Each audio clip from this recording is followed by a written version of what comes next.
Meeting will come to order. Welcome to this Monday, May 20th, 2013 regular Mercer Island City Council meeting. Deb, would you call roll? Councilmember Mike Sarah. Here. Councilmember Thomas Sun. Here. Deputy City Manager Noel Treat. Here. Councilmember Jane Braun. Here. Councilmember Debbie Bertman. Here. And Mayor Bruce Bassett. You're just keeping us on your toes. Exactly right. All right, we begin with special recognition, and so Chief Tubbs.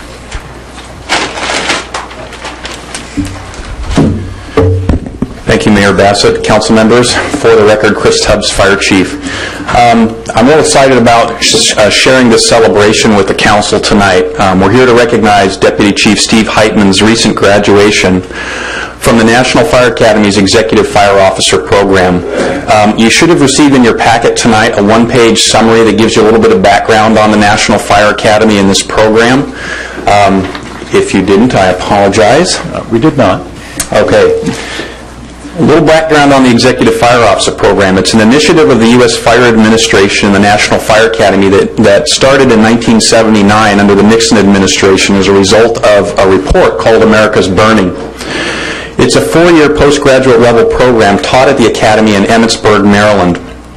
Students must successfully complete 4 peer-reviewed theses using the APA guidelines, so anyone who does research would be familiar with that. Each year the student goes back for a 2-week period and then has 6 months in time in which to complete this thesis. And successful completion of that thesis will then allow them to go to the next year. The EFO certification has become a base expectation within fire service leadership, and many communities now require this certification for any new fire chief that is hired. The EFO program is recognized as a highly prestigious program, and in addition to enhancing an individual's critical reasoning skills, the program enhances senior fire officers' abilities to conduct quality research and analysis for challenges that confront each of our communities.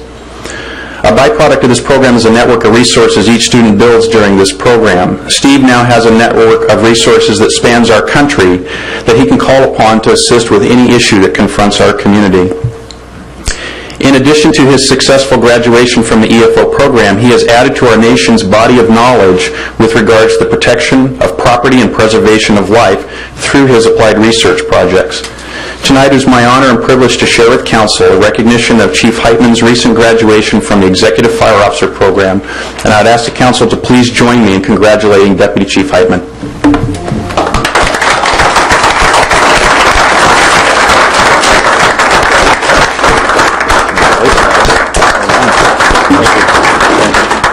Congratulations. Are we going to get a speech? No.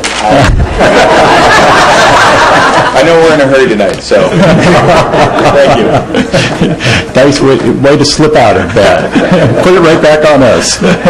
Well, congratulations. And it sounds like a tremendous amount of work you've done in doing this, and I think we safely speak for all of us in saying we certainly appreciate your dedication both to the community and to furthering your own expertise. Thank you.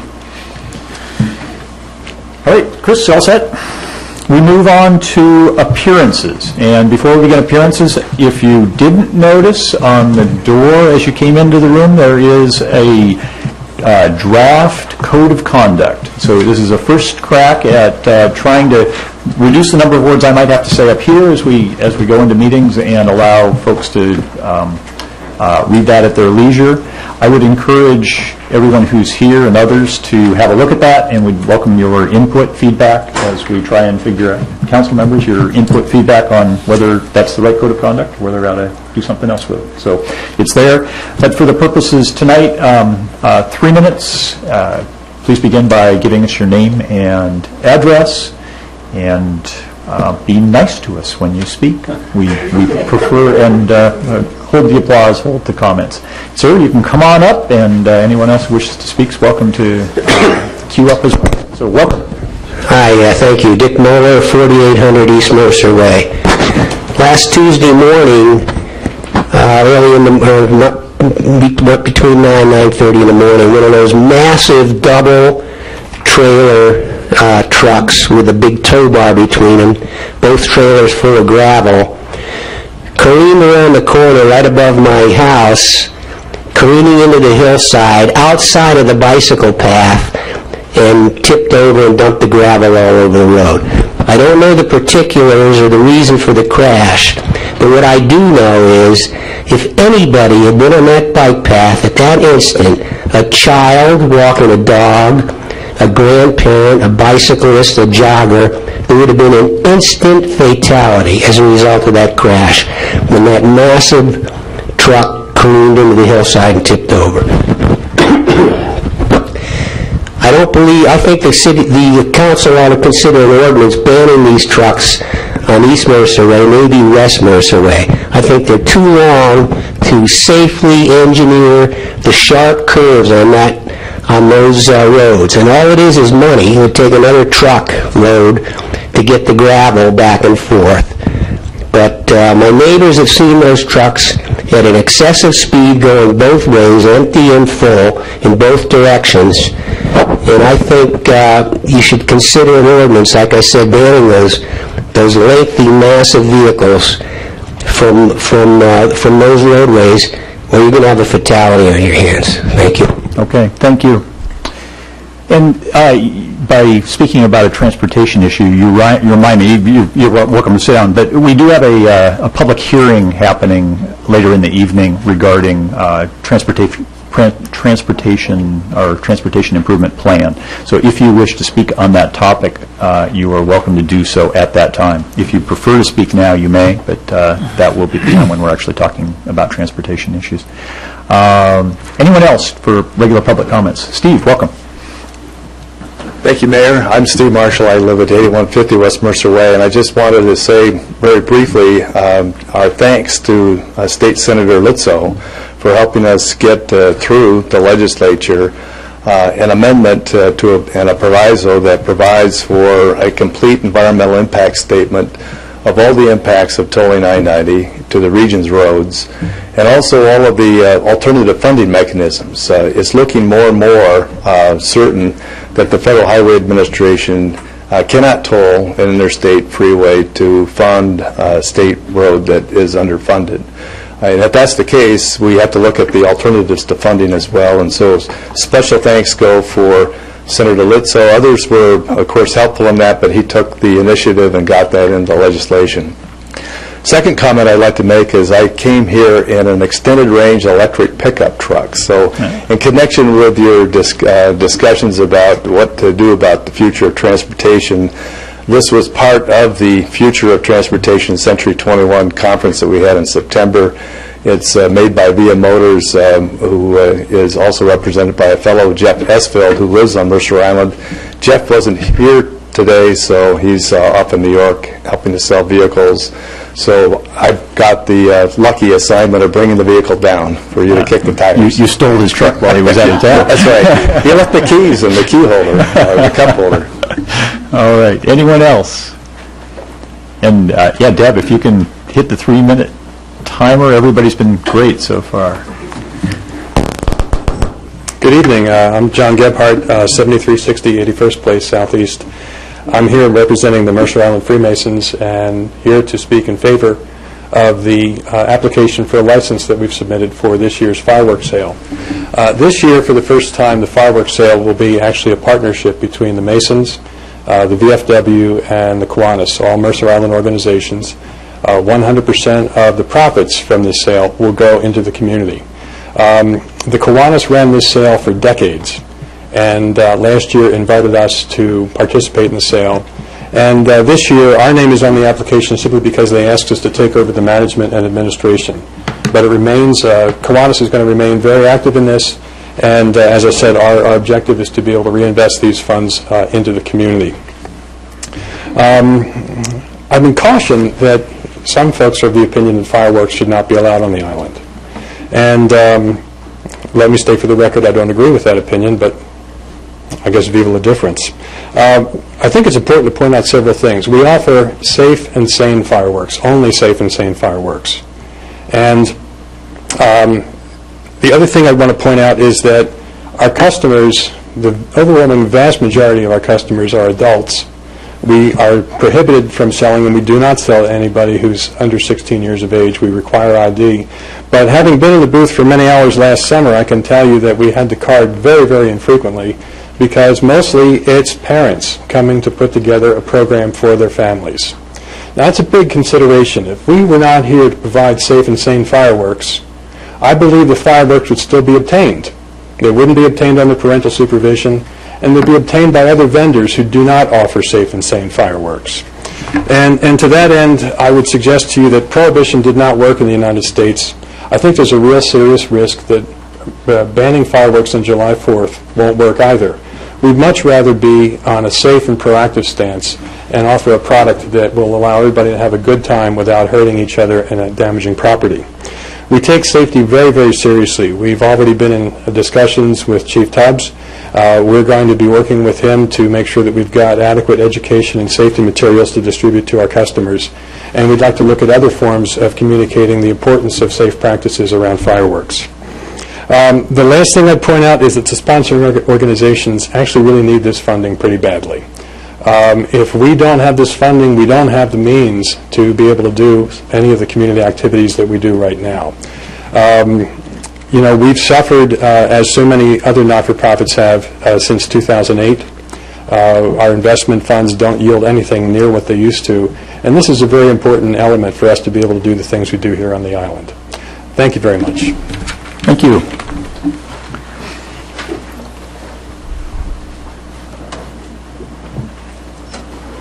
Welcome. Well, thank you. My name's Dave Swisher, and my address is 2120 Milwaukee Way, Tacoma, Washington. And I am the field representative for TNT Fireworks in this area. And I wanted to come up here and just, of course, TNT wants to make money, and so do the Kiwanis, and so does the Masons and everybody. But things I wanted to talk about today is, you know, we really, really work on safety. And if as the last gentleman spoke, there are going to be fireworks. I've worked with other local communities who had considered even bans at one time, and they talked to, like, the police chief of Tacoma, who had banned, said, please don't. It's very hard to enforce. You're going to have the illegal fireworks, and we are surrounded by Native American reservations. I also wanted to let you know that we want safety. Safety is a big concern of ours because we also want to keep the industry going. And just for the council and mayor here, I did bring some of the flyers that we will put in all of our locations, and and here in Mercer Island, dealing with how to light fireworks, what's safe, what's legal, what isn't legal. And we also have coloring books for the kids on make sure you talk to mom and dad, don't play with the matches, and do that. Also, we are tested, and our fireworks, they come in the state, the federal government, at the ports, and they randomly will come in and have us discharge fireworks for them. Again, to give you an example, and they come in unannounced right on the spot. Another thing, just to give you an example, is last night we were doing orientations for our standing tent operators throughout the state.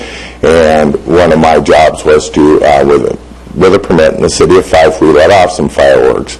We had one firework last night that went up, per state standards, was really nice. But to our standards, that one was not. There was one, we've done these shoots for 4 times now, but this one firework, in the orientation, our last one up in Tacoma, we are pulling that product where we're going to shoot it 6 times. We want to make sure, even though it meets the standards, we wanted to meet the safety standards of TNT fireworks, because we do not want anybody getting injured.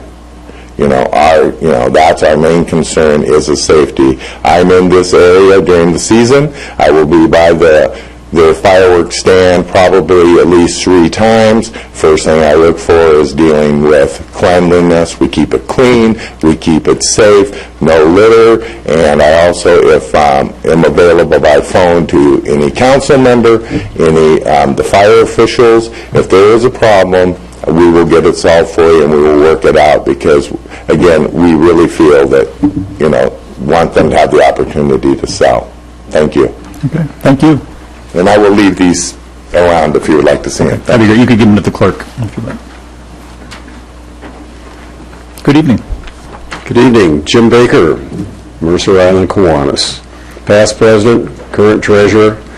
Received a call from John about 1 o'clock this afternoon while I was in LAX airport, telling me about the problem here on Mercer Island, about possibility of maybe no fireworks this year, and just ending a 14-day cruise with the Disney World through the canal. It got my attention, and so Welcome back. We did get here about 4:30, and I told John I'll try my best to come up. Bottom line, we need to continue the fireworks. It is a fundraiser. Kiwanis is highly dependent upon it. We also have had some problems as far as getting enough members to man the booth during all of the different hours. And so it is a shared responsibility this year. They're not new at it. They've helped us last year. We will help them this year and hopefully continue on for the rest of the different years. You probably, looking at the age factor here, don't remember the problems that we used to have. Not we, Kiwanis, but the city of Mercer Island. We would get calls from the police department. We would also review with the fire department after 4th of July and sometimes during 4th of July about M80s that were blowing up mailboxes, and there were some windows broken and that type of thing. And this is going to be a fact of life, particularly if you do not have safe and sane fireworks. People have money on the island. We all know that. And they will go to Snoqualmie and buy fireworks, or they'll go down to the other Indian reservations and buy fireworks, and they will set them off. And the police department cannot run around the whole island giving tickets and monitoring what is going on. So they have their hands full, and it's not a fair deal on the whole community. From our standpoint, we fund scholarships to the high school seniors that are going on to college once they provide the letter that they've been accepted at those colleges. We also fund several of the Parks Department organizations, Music in the Park, and there's 4 or 5 other ones on an annual basis. So that money stays on the island. We also support international Kiwanis with their projects, and we do some Bellevue. And I forgot to mention, I apologize, I now live at 13314 Southeast 41st Place, Bellevue, Washington. So please don't hold it against me. But that's really what I wanted to say. I definitely support. I've been with the Kiwanis Club here on the island for 36 years and been involved with the fireworks all that time. Kiwanis itself has been involved for the past 48 years on the island. We've not had any major problems. We have supported financially the fire department on occasion. We've purchased a half interest in their trailer many years ago, and there was also, I believe, a boat that was a patrol boat that was used that we provided some funding on that. So that's the bottom line. Please don't let the community down. You've got the labor to do it. You've got the experience to do it. Please consider it. Thank you very much. Thank you.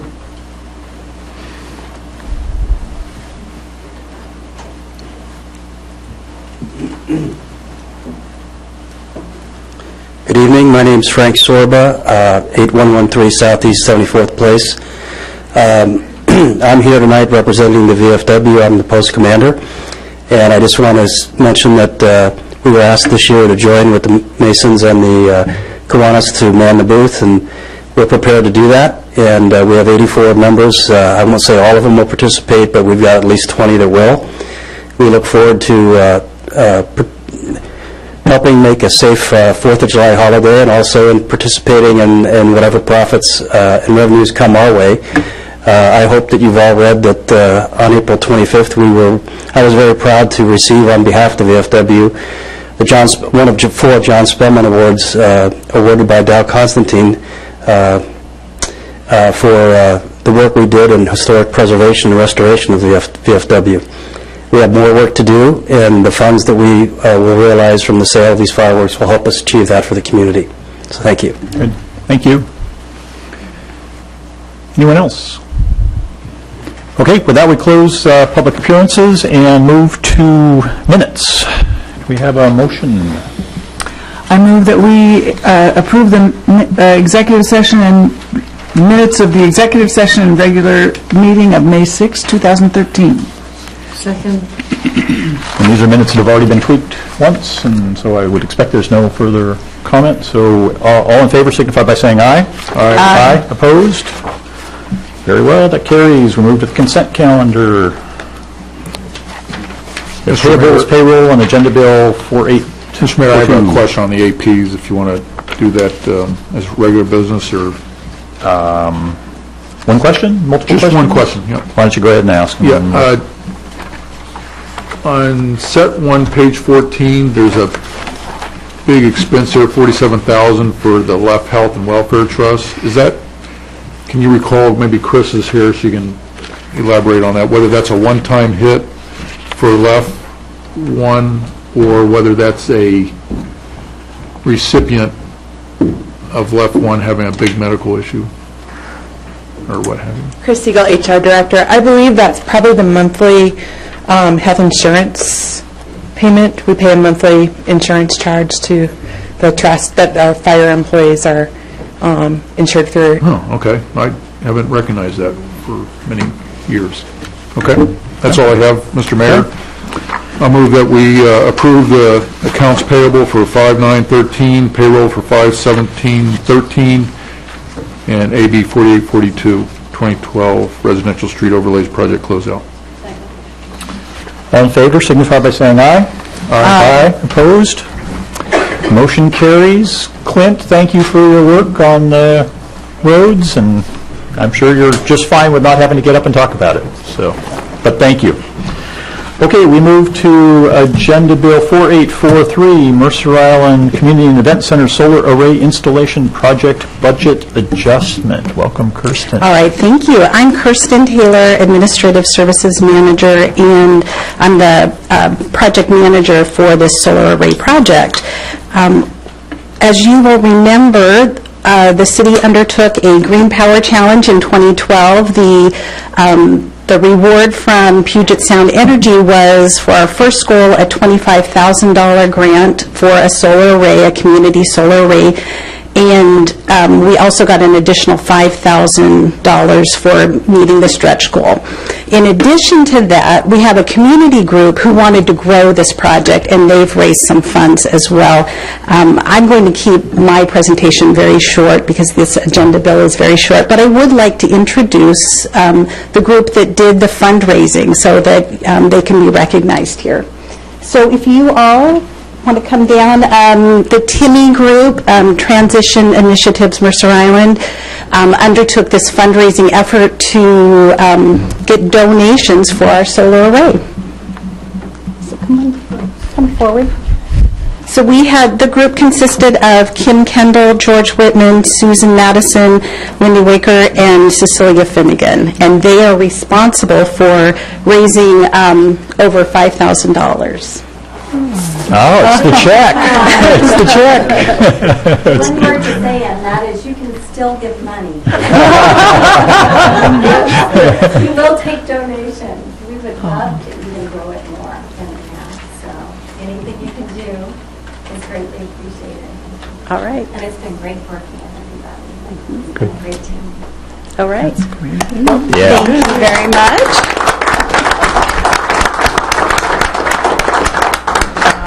And I'll add in a thanks to you, too. It was been great to have the collaboration between the Green Ribbon Commission, the folks who started that, and then the TIMI group, and all you did to try and leverage the challenge and turn it into something even bigger. So thank you. And now we also have from Island Vision, Callie Rodolfi, to actually present the check. People could donate either directly to the city or through Island Vision for this project. So while we have the funds that were already donated to the city, Callie, if you'd come forward. Thank you, Kristen. Over the last few months, we've had 15 donors submit contributions for the project. And 5 of those donors actually gave $500 or more to the project. So here tonight, we're presenting the city with a check for $3,826.40 for the total contributions from Island Vision and the community for this project. Thank you.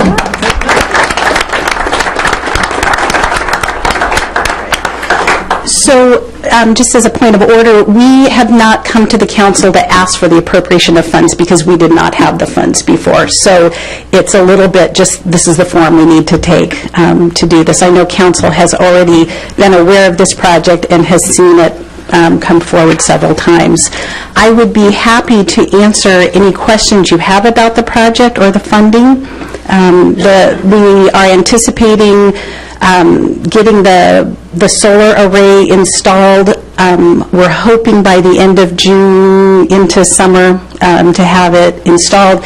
It will be connected to the power grid and will begin powering the community center and also providing incentives back to the city, the state tax incentives that we will be receiving, or from PSC as well.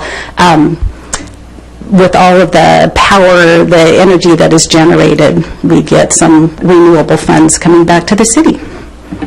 Very good. Okay, questions? Jane and then Mike. Yeah, I just have a quick question. I noted that the solar array is ground-mounted southeast of the community center Mercer room, and is that in order to make it more of an educational exhibit as well as solar array? Yes, it is. And will there be any I don't know, a plaque or something there? We will have a plaque there. We also, part of the proposal that we have requested is interactive or software so that we can use the information about the power that's generated to educate, and our schools can also access that information. So we can use that as an educational tool. Thank you. Mike? I think you need to make a bigger deal about the incentive you get back from PSE. So when we buy power, roughly how much do we pay for a kilowatt hour? 5-6 cents? Yep. I can get back to you on that. No. But so how much money do we get back? So every kilowatt hour we produce with the solar panel, how much do we get back from PSE? We get 54 cents. 54 cents. That I know. That's a huge deal. So I think you really need to brag about that. Couple questions. Any additional sites that are being contemplated for additional solar panels on city or school property? Not at this time, because these are all the funds that we have, but we certainly are open to and interested in promoting and building additional solar arrays. And I'm looking at the chief. In particular, we're looking at a new fire station. So I think this is going to be a great site, not only to educate the public, but also members of the city and school district as we're contemplating building new facilities. So thank you very much. You're welcome. Thank you. Okay. Anyone else? Questions for Kristen? No? Okay, thank you very much. Bring it back to council. I wonder if we have a motion? I would like to move to appropriate $39,138 in the Capital Improvement Fund for the solar array installation at the Mercer Island Community and Event Center. Second. Okay, discussion.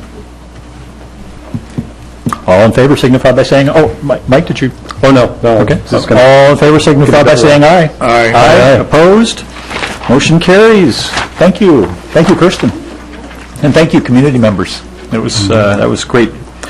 Agenda Bill 4827, Summer Celebration Fireworks Display Permit Application. Chief Tubbs. For the record, Chris Tubbs, Fire Chief. Is it on now, Deb? Yeah. For the record, Chris Tubbs, Fire Chief. No presentation for council tonight. Here to answer questions. This is an annual event for us. Okay. Questions for the chief? I'm gonna mess with you a little bit here. I noticed, and this is just, I feel like I'm L or something, because L would always dig way down into the details that nobody else would dig down into, but I just happened to notice that on page 2, the number and kind of fireworks includes a whole bunch of 4-inch shells and a few 5-inch shells. Correct.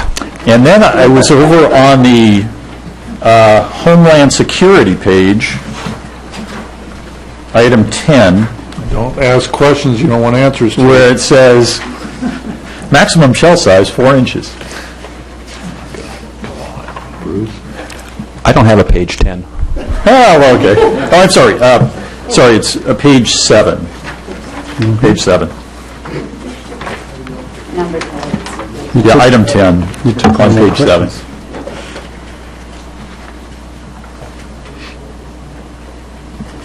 That's a really good question. I just curious. I do not have an answer for you tonight, but I can certainly get back to you Certainly on wouldn't that. hold it up based on that, but it seemed a little bit like there was a... It seems disconnected. Didn't quite know what the... Yep, it's very disconnected. Anyone else? Mike? You stole one of my first questions. Oh, okay. Nicely done. All right, Chief, thanks for coming forward again this year, and thanks to those that came out from the Disney cruise to give their 2 cents worth on this particular time. Can you give us a kind of status report from the last few years in terms of the staffing that you need the 4th of July? I think you got it mixed up. Yeah, we're just doing the fireworks show. Oh, I'm sorry. July 13th. Mr. Mayor, this is easy. Although you know the public with 4-inch or 5-inch shells would be exciting. Are you okay then? Waiting for the next one. Okay. Mr. Mayor, I'd like to move that we approve Western International Fireworks Public Fireworks Display Permit for July 13th, 2013, sponsored by Summer Celebration. Second. Any discussion? All in favor, signify by saying aye. Aye. Opposed? Nay. Okay, motion carries 5-1. We move to the one you're ready for, Mike, Agenda Bill 4828, Mercer Island Masonic Lodge Fireworks Sales Permit. And Chief. If I understood Councilman Grady's question, you're looking for a bit of a history report on our experience at Mercer Island. I thought you might ask that question tonight. For 7 years. In front of you right now is a slide, just to provide a little bit of context. This was done by the state. We get a report from the state every year that shows a number of fires and a number of injuries associated with fireworks. And this includes illegal fireworks as well as legal fireworks. And in 2011, there were 476 related incidents for a total fire loss of $568,000. That's statewide. So Mercer Island's experience is much different than that.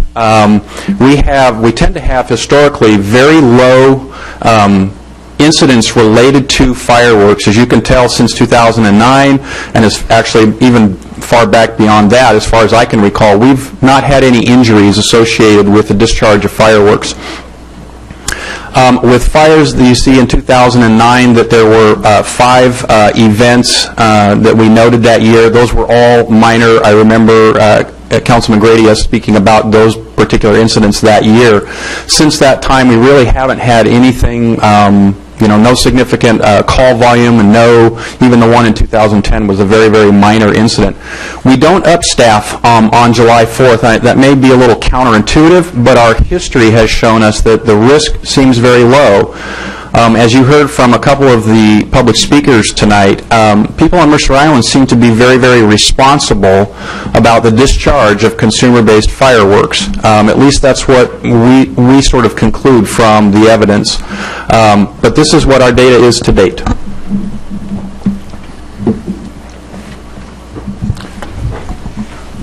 So, Chief, the prior slide, that would be handy information separating between legal and illegal, or I should say reservation munitions and non-reservation munitions. Is that in the data?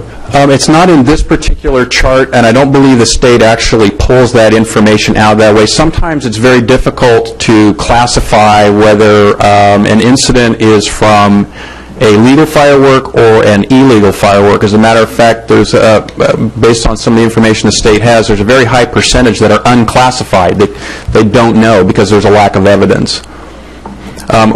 We've tried to track that, at least during my 5 years as fire chief, we've tried to track fireworks-related incidents and an attempt to sort of help classify that, at least at a local level, but with the low to no incidents, that's, we don't have any data to collect in that regard, so. Okay, you can advance it to the next slide. So of those, do we know illegal versus legal fireworks? No, again, the same problem that we ran into those is that there was no evidence on site. We couldn't find any remnants of the fireworks, and most of these incidents involved shrub fires, grass fires, those kinds of things. So, okay. No major property damage. Okay, Debbie? Yeah, I appreciate I'm putting you a little bit on the spot. You represent the fire department, but there's obviously calls that come into the police, and it's what comes with fireworks is not just fire and injury, but there's obviously a general disruption that takes place in a number of the neighborhoods. I know I've put out burning bark in the house next door, etc. Just getting a sense of what level of phone calls or pets on the loose, the other side of the coin that maybe isn't quite as dramatic, but indicates that maybe there is, again, I just see a disruption to the island tempo. That's a question? It's a question. Okay. I just want to make sure. I didn't want to assume.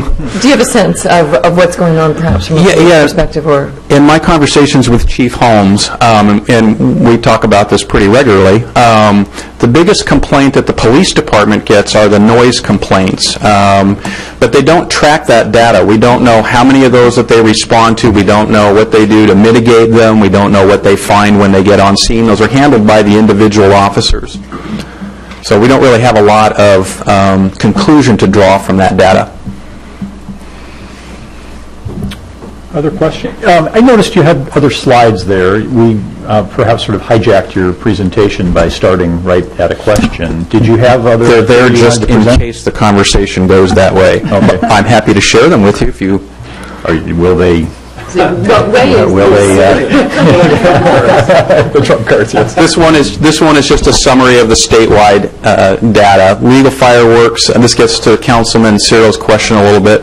Legal fireworks constitute about 24% of the reported loss. The remainder of that is both illegal and uncategorized, or what we're unable to define.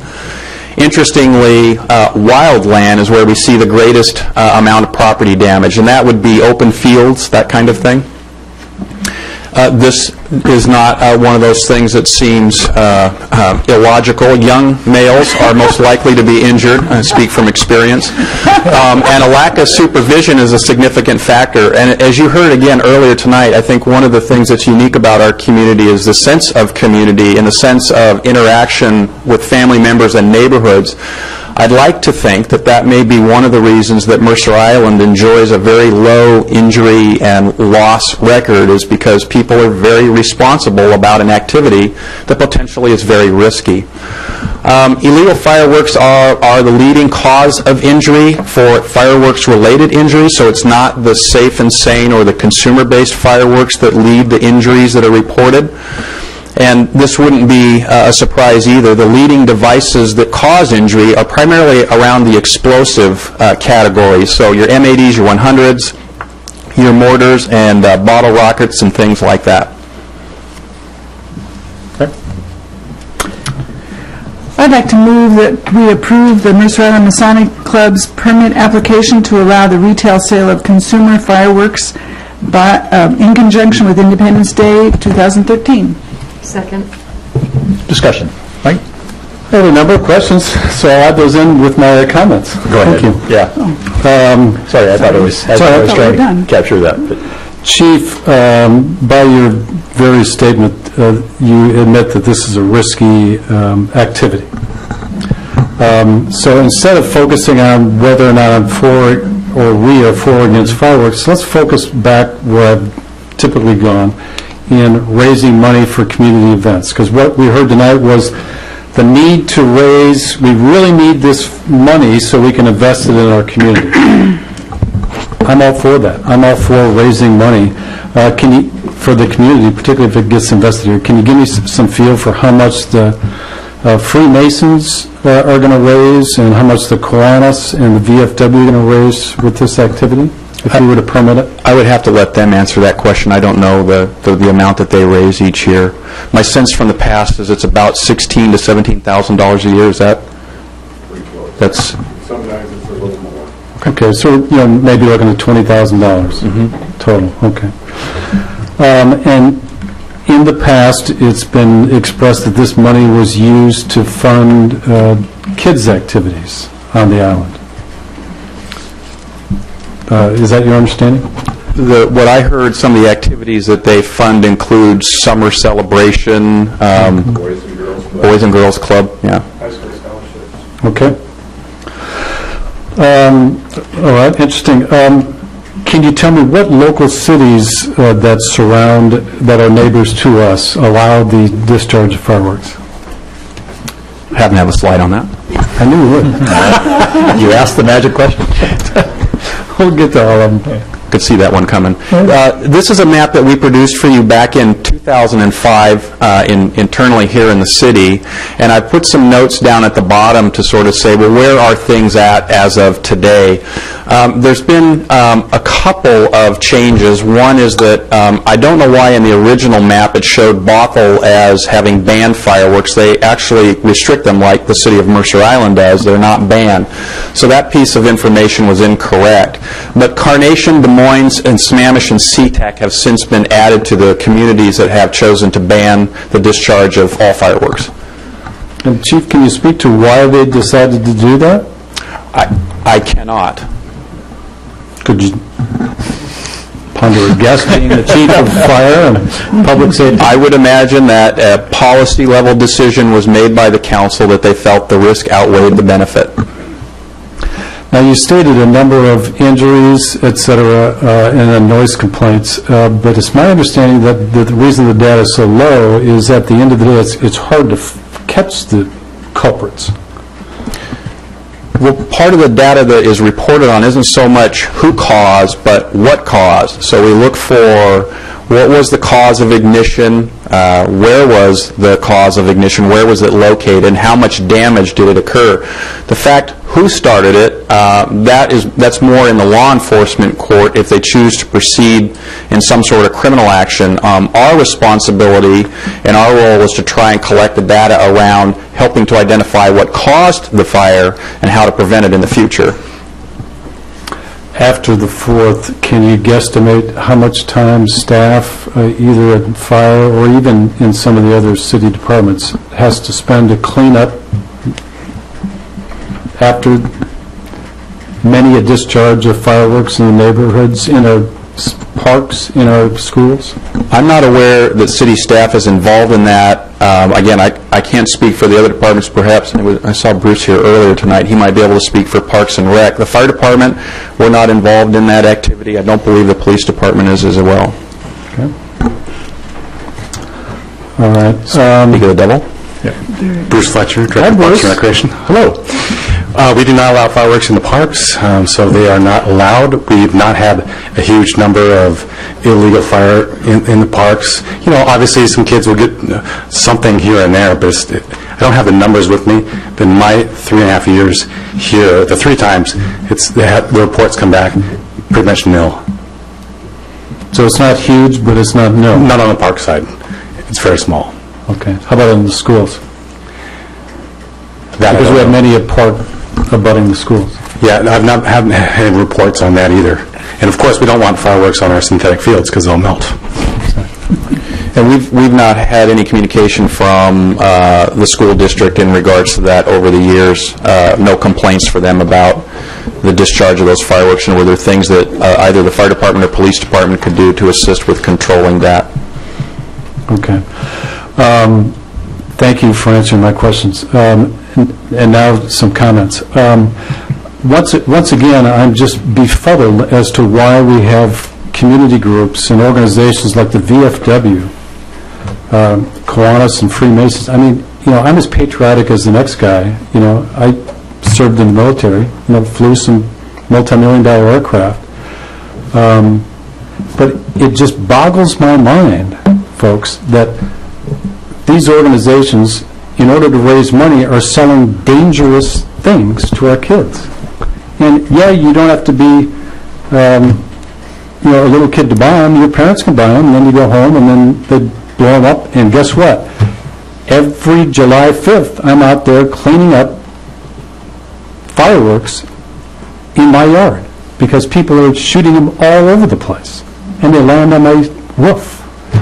Last year, I had kids go by in the middle of the day, and they were blowing up mailboxes in the neighborhood, and nobody was able to catch them. Happens all the time. So, we can downplay this, and we can present data that, quite frankly, is not based on reality. Sorry. But, I mean, the bottom line is, a lot of this stuff goes on, and nobody's able to catch them. And so you don't see it in the bar graph every year. It's the same discussion that we've had.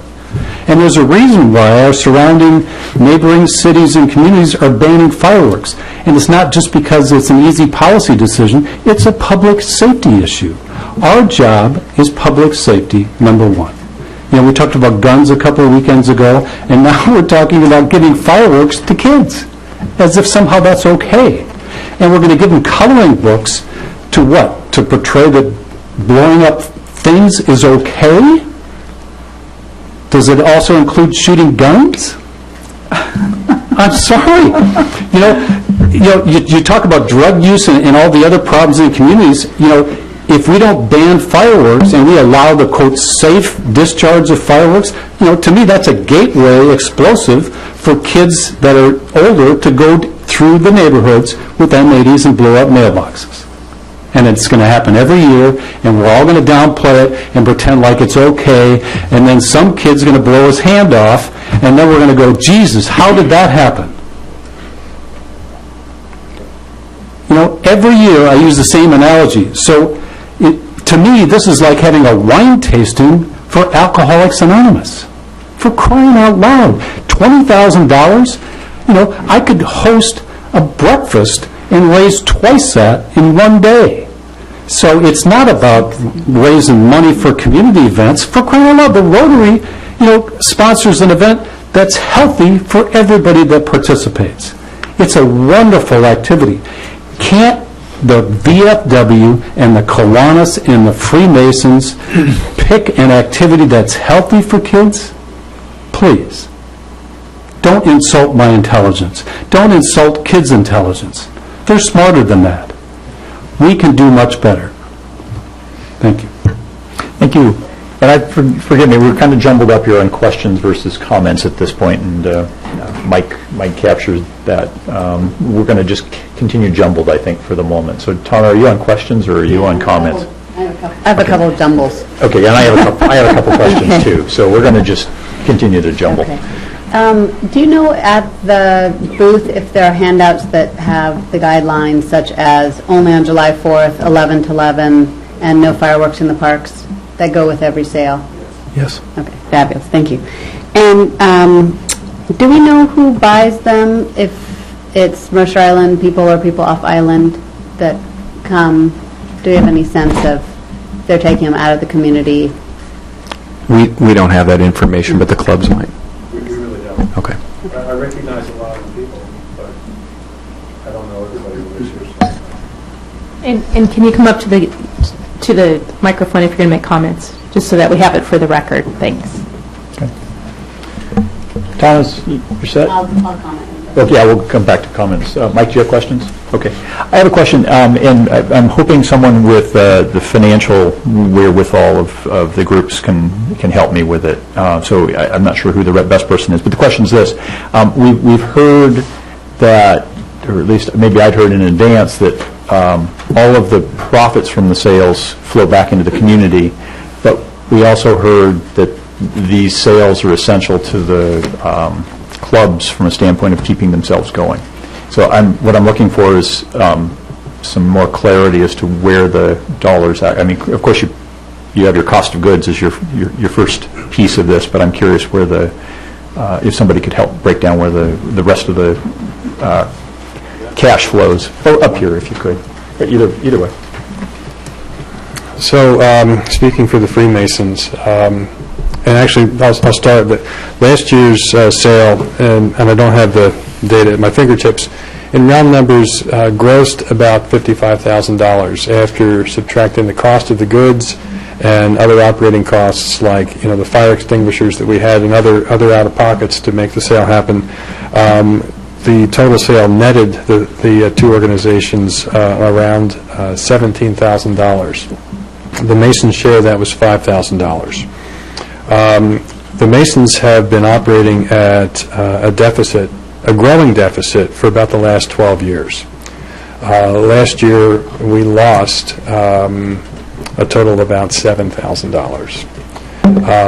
We took our fireworks proceeds and we applied nearly $3,000 of that into the high school scholarship program. We spent money on the summer celebration. We gave donations to Youth and Family Services. We have a couple of let's call them Masonic relief activities we do, in particular for Masonic widows that live on the island. So the $5,000 that we got from the sale was gone quickly. So the $5,000 went to these different activities for the community. Okay. Actually, I forgot one of our largest line item expenses every year is the rent that we pay to the VFW. Unlike a lot of Masonic lodges, we don't have our own hall, which would be great if we did, because then we'd have a way to stay in business just by renting out the hall. But we have been, I think it's safe to say, Frank, we're the longest standing tenant, recurring tenant for the VFW. And a good portion of our funds have gone into their building fund every year since 1960-something. Thank you. Sure. Thank you. Other questions? Okay, then we thank you, Chris. We'll wrap back to comments. And anyone want to start? Sorry, I do have one more question. Okay. Sorry. The jumble continues. Yes, sorry. So we spoke earlier today about this issue, and it was very helpful. You kind of detailed and explained to me what Safe and Sane fireworks were, and so you kind of clarified that it was nothing that explodes and nothing that flies, in kind of summary, and because we were talking about what are the dangers of fireworks. Can you maybe kind of speak to what is not sold and what is sold? Yeah, in the attachments to the agenda bill, there is a list provided by the State Fire Marshal's Office which shows all of the different fireworks that qualify as consumer or safe and sane.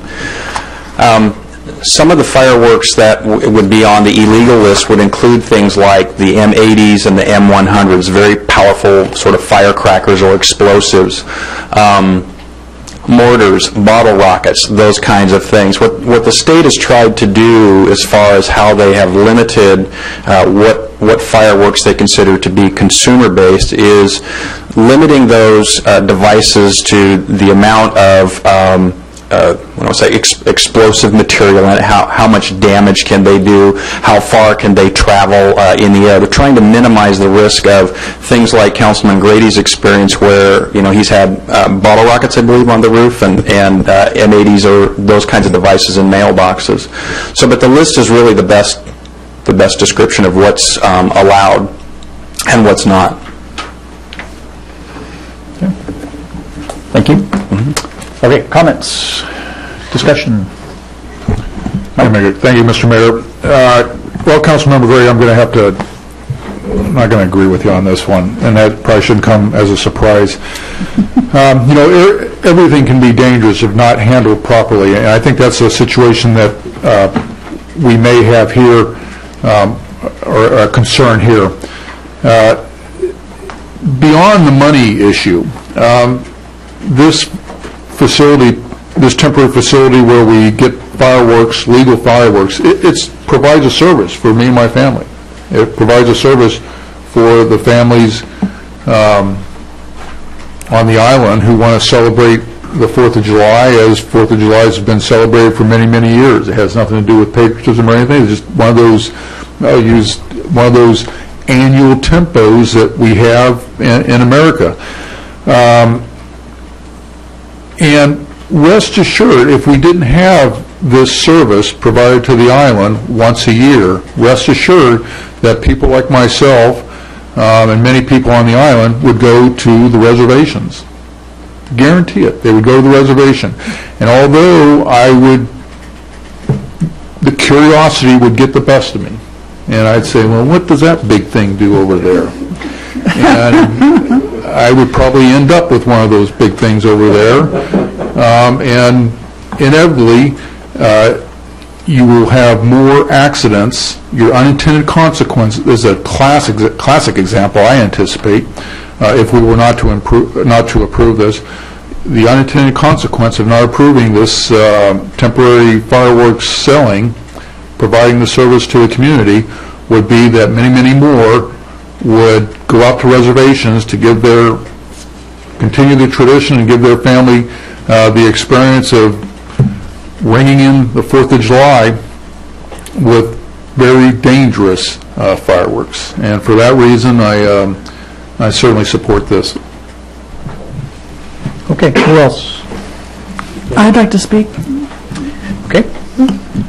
Or anybody? Yeah, Jane, you're up. Well, I agree with Mike Ciro on this issue. We've seen some stats that show that we haven't had a history of problems with fire or accidents particularly. Noise, yes, but I'm sure the police department gets noise complaints during Seafair when the Blue Angels fly over. I think this is a reasonable compromise. Over the years, the Kiwanis has been restricted as to the number of days that they could sell the fireworks, and now the restriction for shooting off fireworks is 1 day. I think that's a reasonable compromise, even for those who don't like fireworks, to let those who like fireworks to shoot them off. It's 1 day to celebrate the nation's independence. I appreciate the public awareness and education campaign that they do.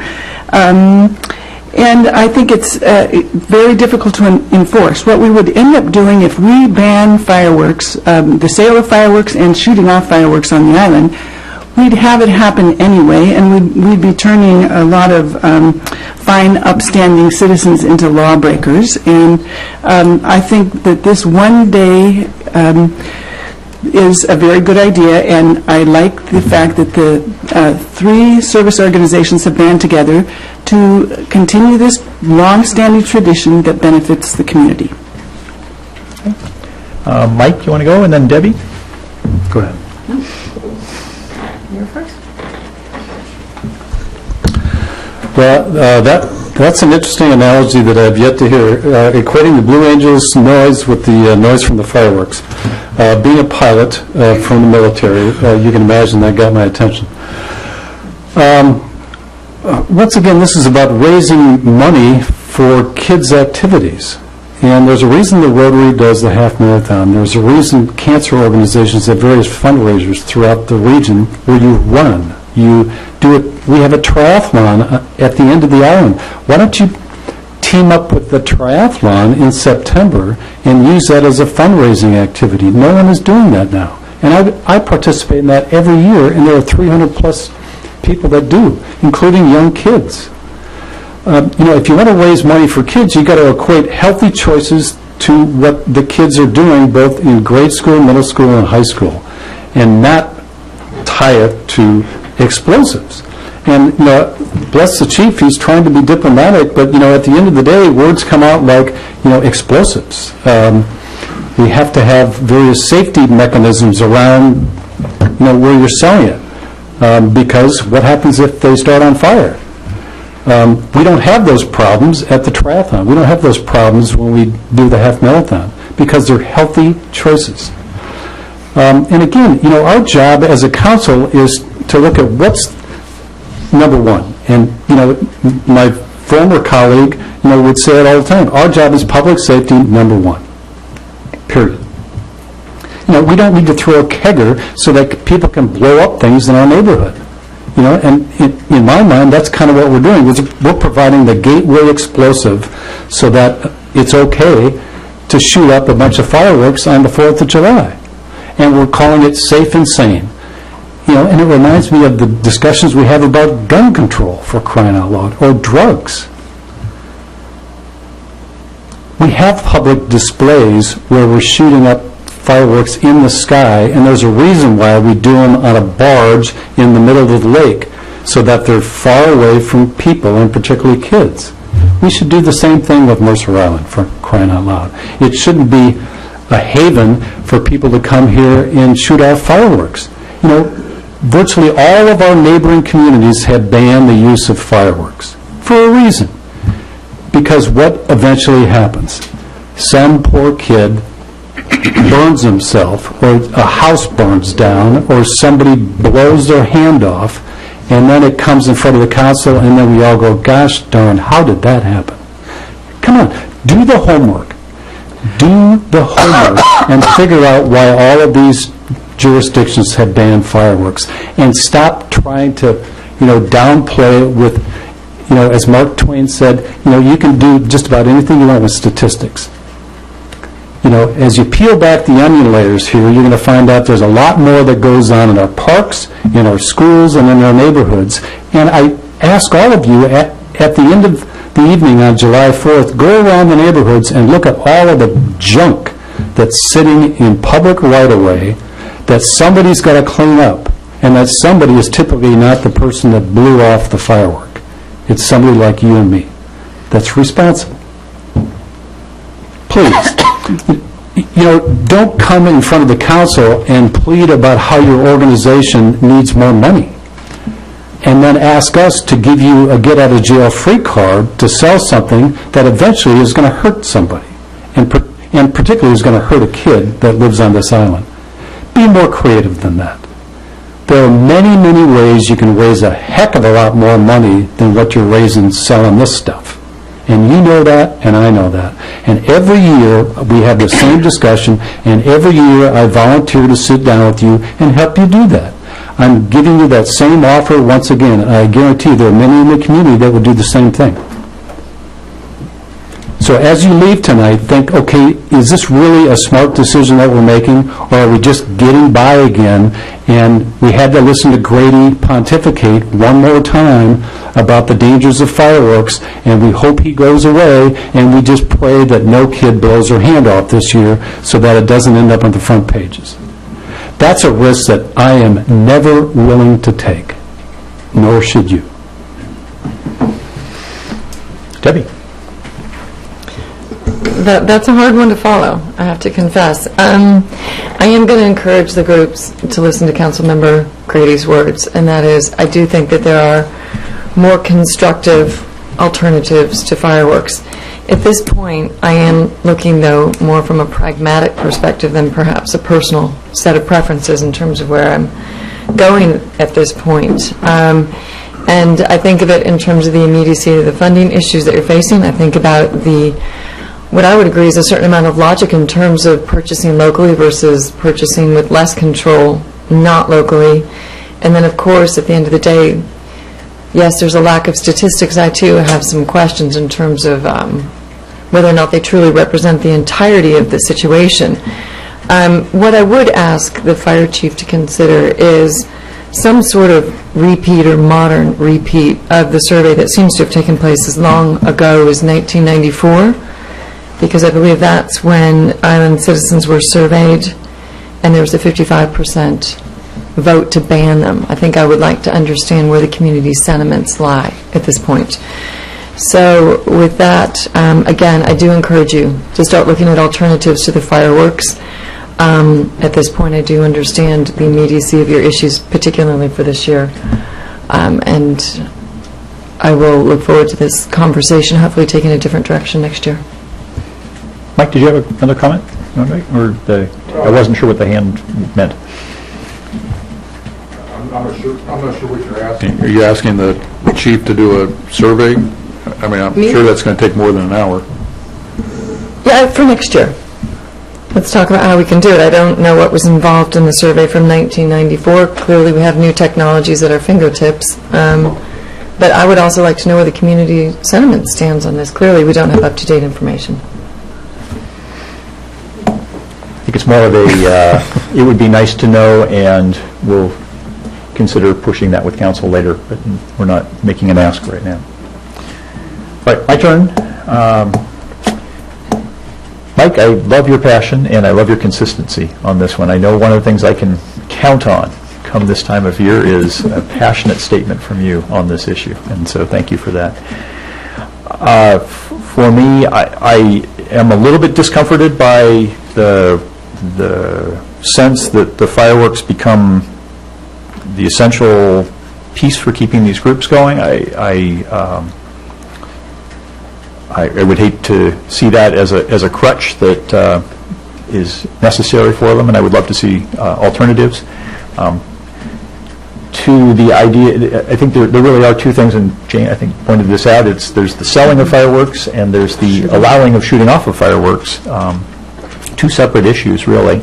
And I guess what I am inclined to judge on in this case is community input that I hear on the issue. And quite frankly, I hear almost no community input on this issue, on either side of it. And so at the end of the day, I'm inclined to go with the status quo in light of lack of community input. There are folks out there listening, and you're hot as a wet hen about, or mad as a wet hen about fireworks. Get your neighbors together and rally around that issue and let the council know. But at the moment, we're not hearing from anybody, and that, to me, speaks to the fact that the current state of affairs is a reasonable place for us to be. So with that, I'm supportive of this. Anyone else before we vote? Tana? Yeah, on this one, I think the unintended consequences is the part that gets me the most. Your analogy to guns and to other things I can actually appreciate, and I think, everything what we're doing up here is to keep the community safe.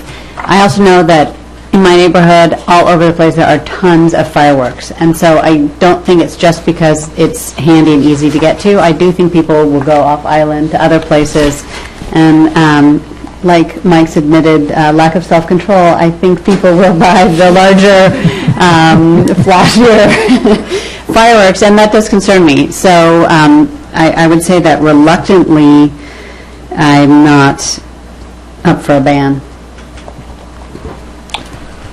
Mr. Mayor, I'd like to make a motion, please. I think we already have the motion on the table. That's why things were jumbled. If there's nothing else, all in favor of the motion, signify by saying aye. Aye. Opposed? Nay. Motion carries 5-1. Thank you, gentlemen, for coming this evening and for what you do. Okay, we move to Agenda Bill. We're at 1 hour. I'm going to keep going through another one. Agenda Bill 4844, First Quarter 2013 Financial Status Report and 2013-2014 Budget Adjustments. Chip Porter, welcome. Good evening, my friends. For the record, Chip Porter, your Finance Director. I have a very, very brief presentation. It's good news. We'll touch on general fund real quickly, REIT, real estate excise tax, and then the business before the council, some budget adjustments. In terms of the general fund, you kind of couch it in aviation terms, we're finally gaining altitude. The last 3 to 4 years, we were at a descent.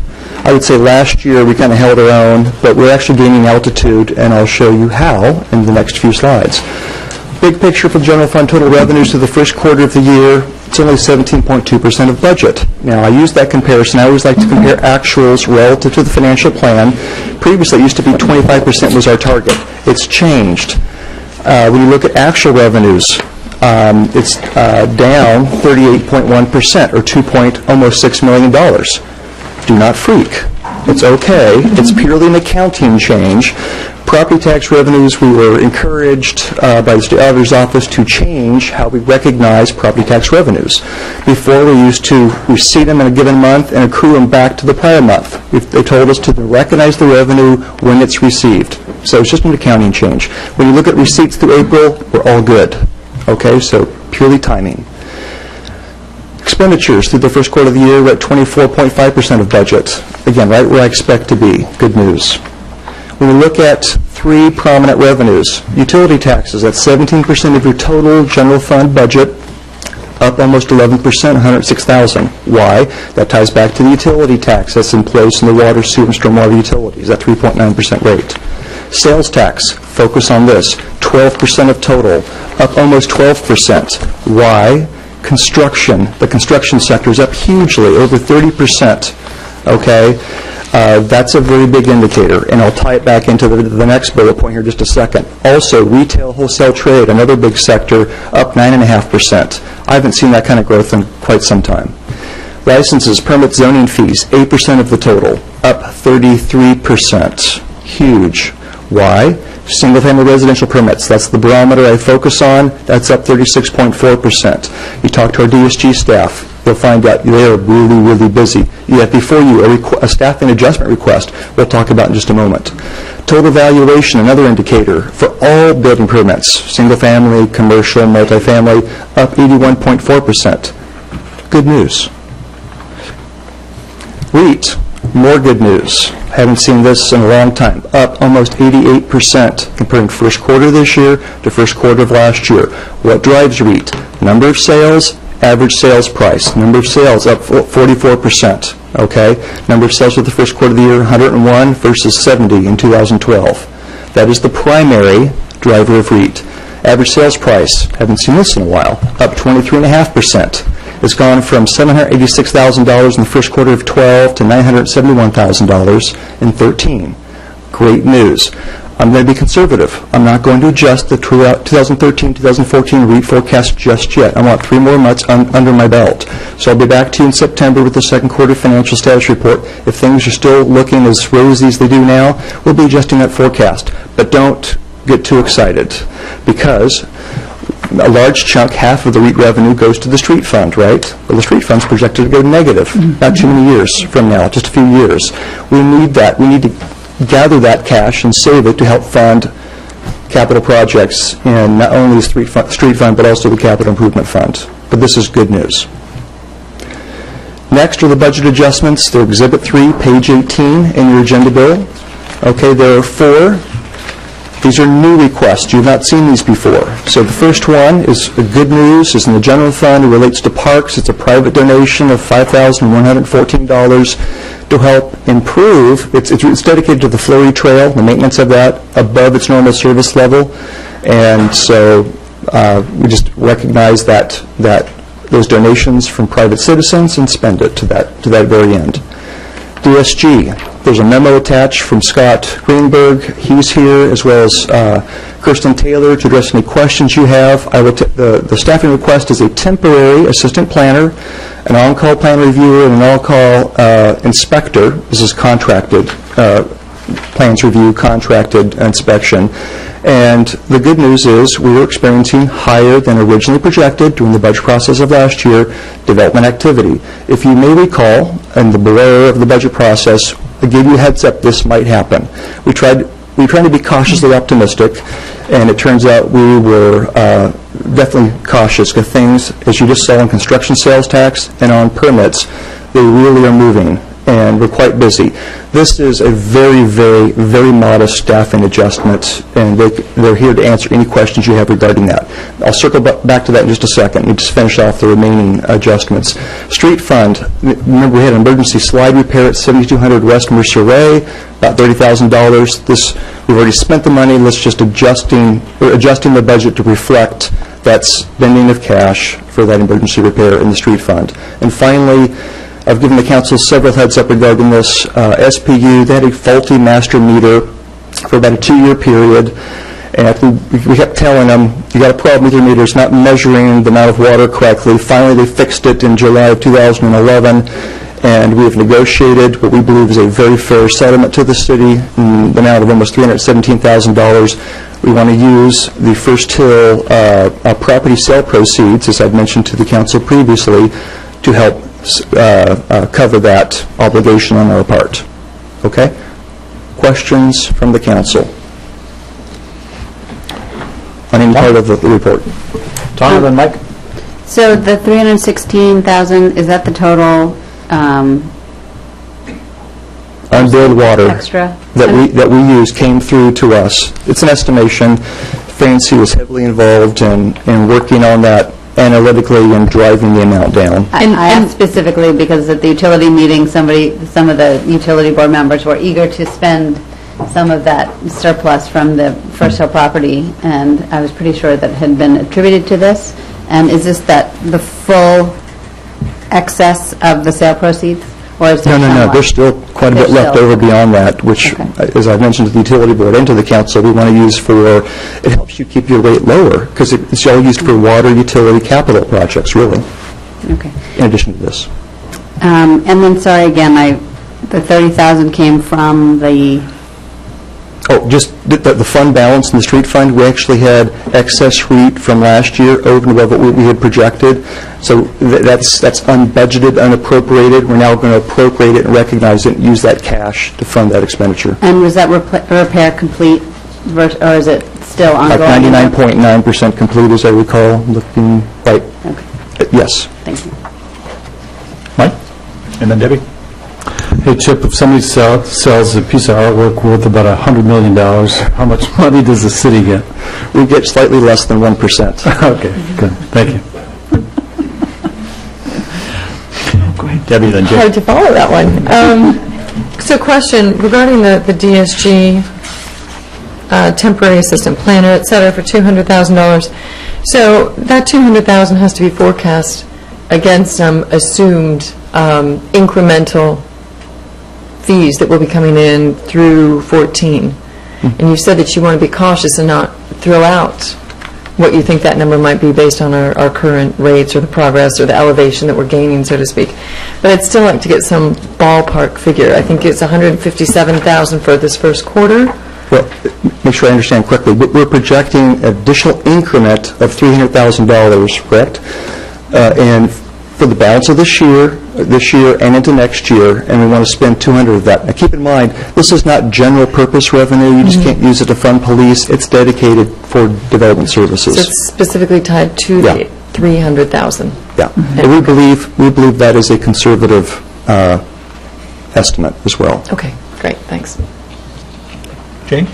Oh, I just wanted to find out how temporary the assistant planner might be. Perhaps Scott could address the kinds of duties these This is for staffing through the balance of the biennium, and we'll reassess as we go along. In January? It would start in June, basically.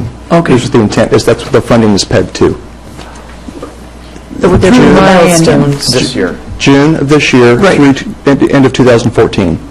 Okay. Can I And we will piggyback on- reevaluate during the budget process next year. But can I piggyback on Jane's question, which is to say, if there's a sudden drop-off in terms of demand or requirement, is there a milestone or a mechanism in place that would... To reduce back. That would eliminate that position or reduce that position to an appropriate level? Well, we believe that there will be enough work, even with the workload we're seeing today, with the projects we know are coming in or that are already in the pipeline, to fund that position for the rest of the biennium.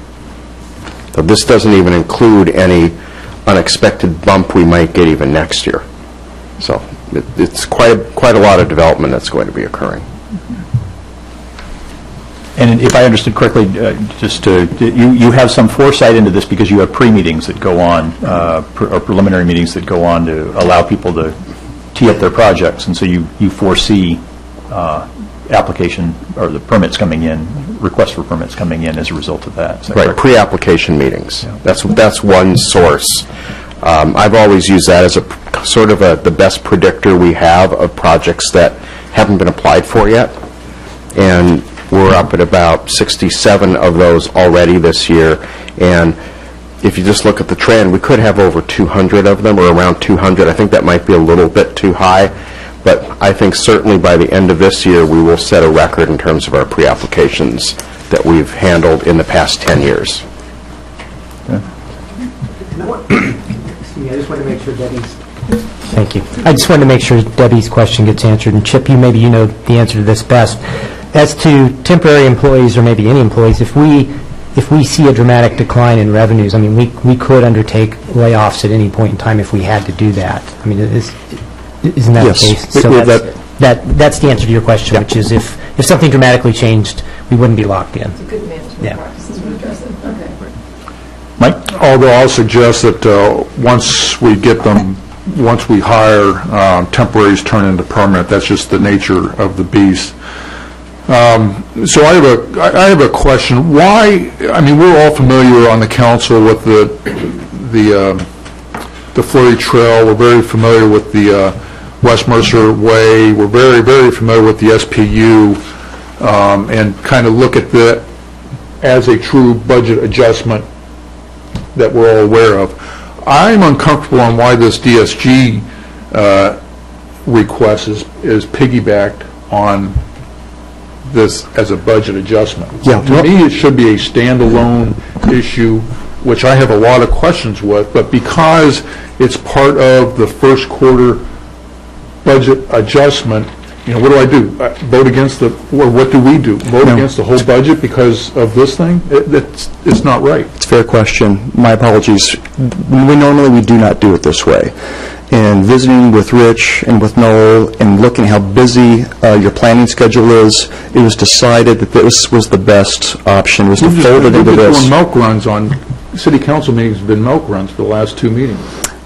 I'm just telling you, it was decided, instead of adding a separate agenda bill, which would be our normal course of business, we would fold into this, and that it was not viewed as controversial, as kind of a no-brainer. We'd given the council a heads up multiple times during the budget process. But generally speaking, I would agree, it would typically be a separate agenda bill. Well, see, I don't think it's a no-brainer. I think it is a big brainer, because we should look at additional FTEs. We should scrutinize them quite a bit, because you know, in our 2013, we've already done this. The 2013-2014 budget said, as a result and in recognition that the base amount of permit review work will increase, the plans examiner position will be shifted to permanent regular FTE status. So we've already compensated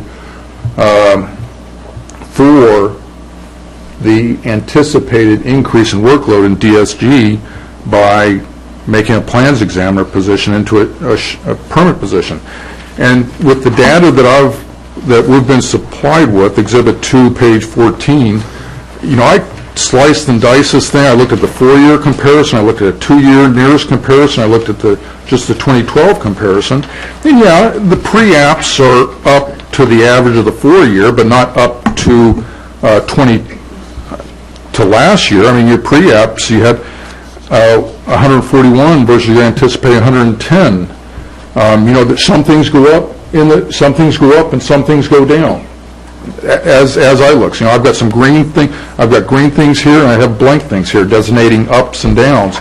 And that's the challenge of the management, is to flexibly, and I understand you've got some expertise challenges there, but to flexibly manage the different areas in the department. Some are up, some are down, and that's what I see every time I slice and dice that information that's been provided to us. So I'm going to request that this is separated as a different agenda item in a future agenda, because I think the council owes it to really scrutinize what is being suggested here. Okay, other questions right now? Mike? Yeah, Chip and Scott, on that particular item, I had a similar question. So what is the current problem now in terms of delay in permitting and doing inspections, et cetera, as opposed to our baseline? Well, the good news is we don't have much of a delay in terms of getting permits out and doing inspections. That's the good news. We don't have that right now. But what we're looking at is what's going to be coming in the door in terms of the number of single-family homes that we anticipate. And again, the pre-application meetings is a real predictor. We've had, like I said, 67 of them so far, which in and of itself doesn't mean anything. But over the past 10 years, we've averaged 30 to 40% of all of our pre-application meetings have come in during the first 4 months. We're already at 61% of the pre-application meetings that we expect have come in already. So it shows an increased level of activity. We also have 83 single-family lots, vacant single-family lots, that people are working on submitting permits for this type of development. I'm not saying they're all going to come in this year or next year, but what we're starting to see is an uptick in the economy. Builders want to build, and we're expecting that that's going to come in. So what we're we're also trying to,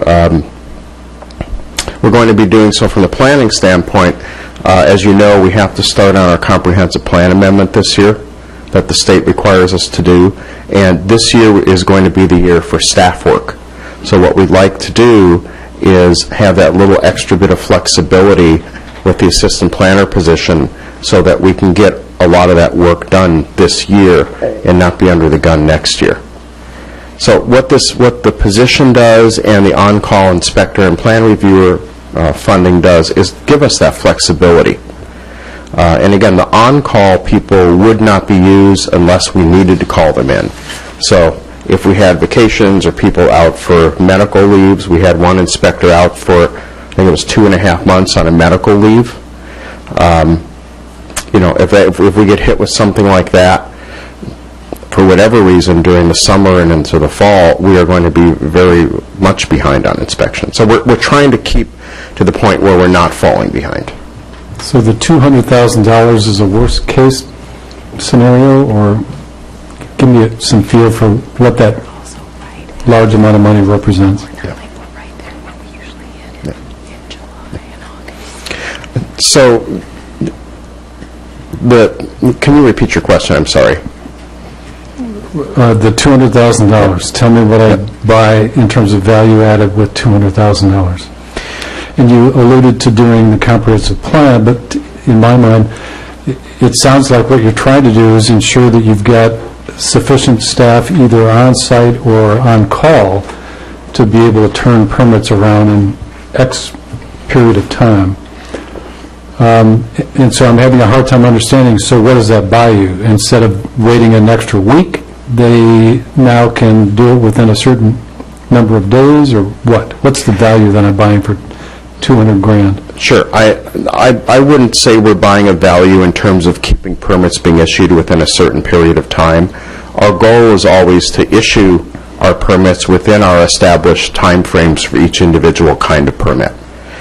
So I can't tell you that it's going to buy a week or 2 weeks or we're going to get X amount behind. What we're trying to do is build some flexibility. The assistant planner, I think Councilmember Brahm asked about the duties of the assistant planner. The assistant planner we consider sort of like a utility player on a baseball team.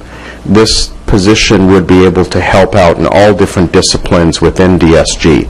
So as activity goes up a little bit in the building side of things, this person would be able to help out a little bit there. As the activity goes up in planning, be able to help out there. Right. No, I got that. Yeah, that's the real value. But, Scott, where I'm a bit perplexed, similar to Mr. Ciro, is we didn't have this discussion at our last retreat when we were doing forecasting for staffing and laying out the planning schedule. And I do find this a bit of a kind of a wild card, embedded within the budget update. So my suggestion is that we, like Mr. Ciro suggested, pull this out of there and we add this to our mini retreat coming up early next month, and then go through in detail what $200,000 buys us. Because, I've been in the public sector a long time, and it's nice to have that flexibility, but quite frankly, if the value, if you can't quantify the value, then it's hard for me to justify sitting on the council why I would spend $200,000. So, that's my opinion. Okay. Jane?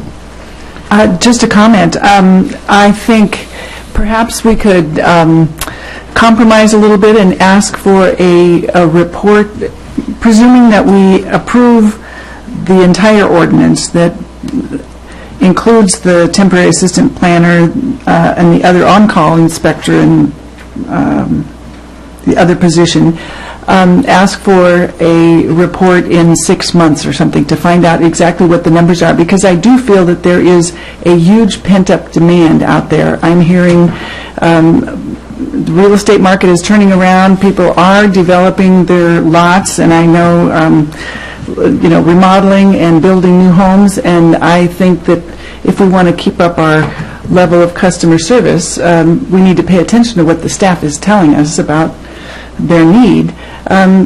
can we just go ahead and approve this and in next January evaluate it very carefully?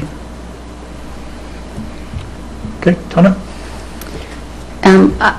My sense, though, is that this isn't just about customer service. We're expecting $300,000 in increased revenue to come in. Would that not come in if we didn't have these extra staff, or would we be getting $300,000 and an overworked DSG department, or would we be getting a less worked and not the $300,000? I would guess that the $300,000 would still probably come in. I don't know if the time is right for development and the right deals are there. I don't think people are going to say, well, we're going to take our money. We're not going to give our money to Mercer Island because it's going to take us some extra time to get through the process. One thing to remember about this extra $300,000 is we do have to spend it on customer service related to permitting under state law.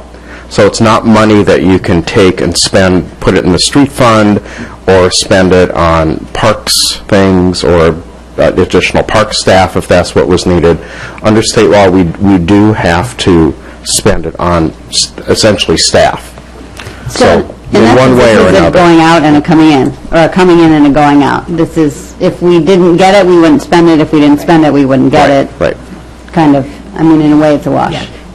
And we won't be able to meet our, the review times that we've committed to without additional staffing. We already now are, like with new single-family residences, we've taken in, or we've issued 20 permits, and we were projecting 25 for the whole year. And in the first 4 months, we've issued 20 already. Our plan reviewers, while we're not more than a few days or a week late on reviews, on some reviews right now, our goal is that we hit 80% on time, and normally we hit a couple days a week late in August. That's where that comes, and for us to hit that at the beginning of May just shows us that we're not going to be able to keep up with those targets. Well, maybe I don't understand this chart right here. Mike's up next, and then you can have the next shot. So, Chip and Scott, is this a $200,000 short-term loan? Because it's my understanding DSG is supposed to be revenue neutral on the whole permit issue, and we had spent a lot of time as a council going through fees and costs, et cetera, to make sure that the program essentially supports itself. And so that as developers come in and they want that customer service, they're in essence paying for it with those fees that we're assessing. That's correct. In essence, yes. We're conducting a study this year regarding cost recovery. Last time we checked it a couple of years ago, we were about 94% cost recovery. We separate out planning, that's funded by taxes, but just what you're saying is in essence correct. Next year? Well, I look at it as we right size. So in the biennium 09-10, DSG lost 3 FTEs. In the biennium 11-12, you lost $290,000, and you're right sized to what we have now presently. To the data that you provided the council, like I say, I'll reiterate, even single new family that you're talking about, if I read your chart correctly, your single new family permits,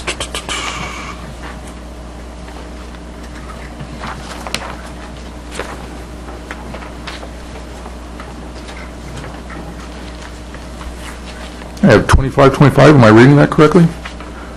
Remodel single family is a little bit higher. Pre-application meetings are actually lower than your estimate for 2012 is... This is actual for only the first quarter. Yeah.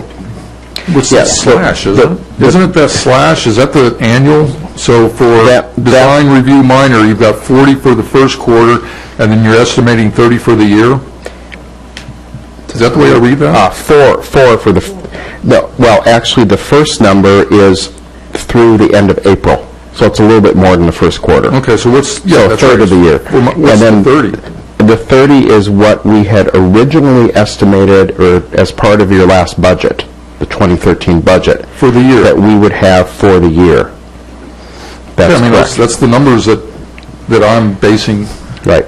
But if you look at the pre-application meetings and you look at single-family, all the different single families, the one thing... Pre-application, just to that point. So pre-application in 2012, after right-sizing from the 09, 10, 11 cuts, if you will, you successfully executed 141 pre-app meetings, and now you're estimating 110. Well, that estimate's low now. Well, I mean, then we need another agenda item so that I can make a good decision based upon good estimate. Because the numbers that have been supplied to me that I studied, I spent time with, evidently are meaningless. Is that what I'm hearing?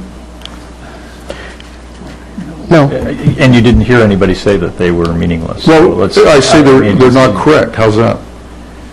Well, they're comparing where we are today, end of April, with what was budgeted for the what was assumed for your budget for the entire year. But let me, I will piggyback on Mr. Ciro's question here and say, so in 2012, you completed with the staff, you have now 141, if I understand this correctly? Correct. And you anticipated a significantly lower number this year, 110 versus, so, but did your staffing decline to match the decline from 141 to 110? No. So, and the 67 would say you'll probably, I mean, if you just extrapolate that directly, you'll hit the 141 or a bit more, because, no. Well, times 3. Times 3. It's not the quarter, it's times 3, so. Times 40 is the total year. That's the comparison. No. 4 months It's 4 would be months, so times it's times 3. Third of the year. It's times 3. So you would assume that would represent, if you just did a straight line math, that would represent 1/3 of all the pre-apps that we would expect to see this year. Okay. It's one way of looking at it. Yeah. Okay, so I get to 201 when I do that. Okay. Right. Other questions? Okay. Well, if we're moving to comments, let's try and figure out whether there is a motion here before we move to that. May I make a motion? Yes, you may. Since I jumbled this up last time. I move to suspend the City Council Rules of Procedure 5.2 requiring a second reading for an ordinance, and to adopt ordinance number 13-07, amending the 2013-14 budget. Katie, do you want two different motions? Okay to lump it all together? Let's have two different motions. Well, you can do a base one and then have an amendment there too, if that is more comfortable. Let's just keep it clean. I'll suggest we just keep it The clean. motion is on the table, or the motion's out there. I'll so second it. It hasn't, okay, so you have a motion that's got both elements in it, and it's been seconded. I'm sorry, I didn't listen to Councilmember, I'm sorry. Okay, I think you want to back up. I included both. You slipped that through. I did, I read it. I was asking the question. Thank you, Mr. Mayor. Weren't paying attention. So Katie. I'm sorry, Mayor, so I didn't hear a second. We don't have one yet. So we're still back at what James asked, and I'm asking Katie whether she wants it phrased that way or not. And Katie has said, okay with her either way if I simplify down what you've said. All right. So a motion's been made. It has not yet been seconded. Is there a second? Okay, fails for lack of a second. That simplifies Fair things. enough, So now yes. you can try why don't you take part one? Yes, I'll move to suspend City Council Rules of Procedure 5.2 requiring a second reading for an ordinance. Okay, now you guys are going to be difficult. All right, so there's no second. That fails for lack of a second, too. Now, somebody's got to get creative at this point and figure out what they'd like to do. All right. I'm going to swing it to you, I'll Chip. say something. I've got it, Mr. Mayor. Mr. Mayor, I'd like to make a motion to adopt ordinance number 1307, amending the 2013-2014 budget and deleting DSG's additional funding request for $200,000. Second. Now, Katie, can we do that without first suspending the rules of procedure 5.2?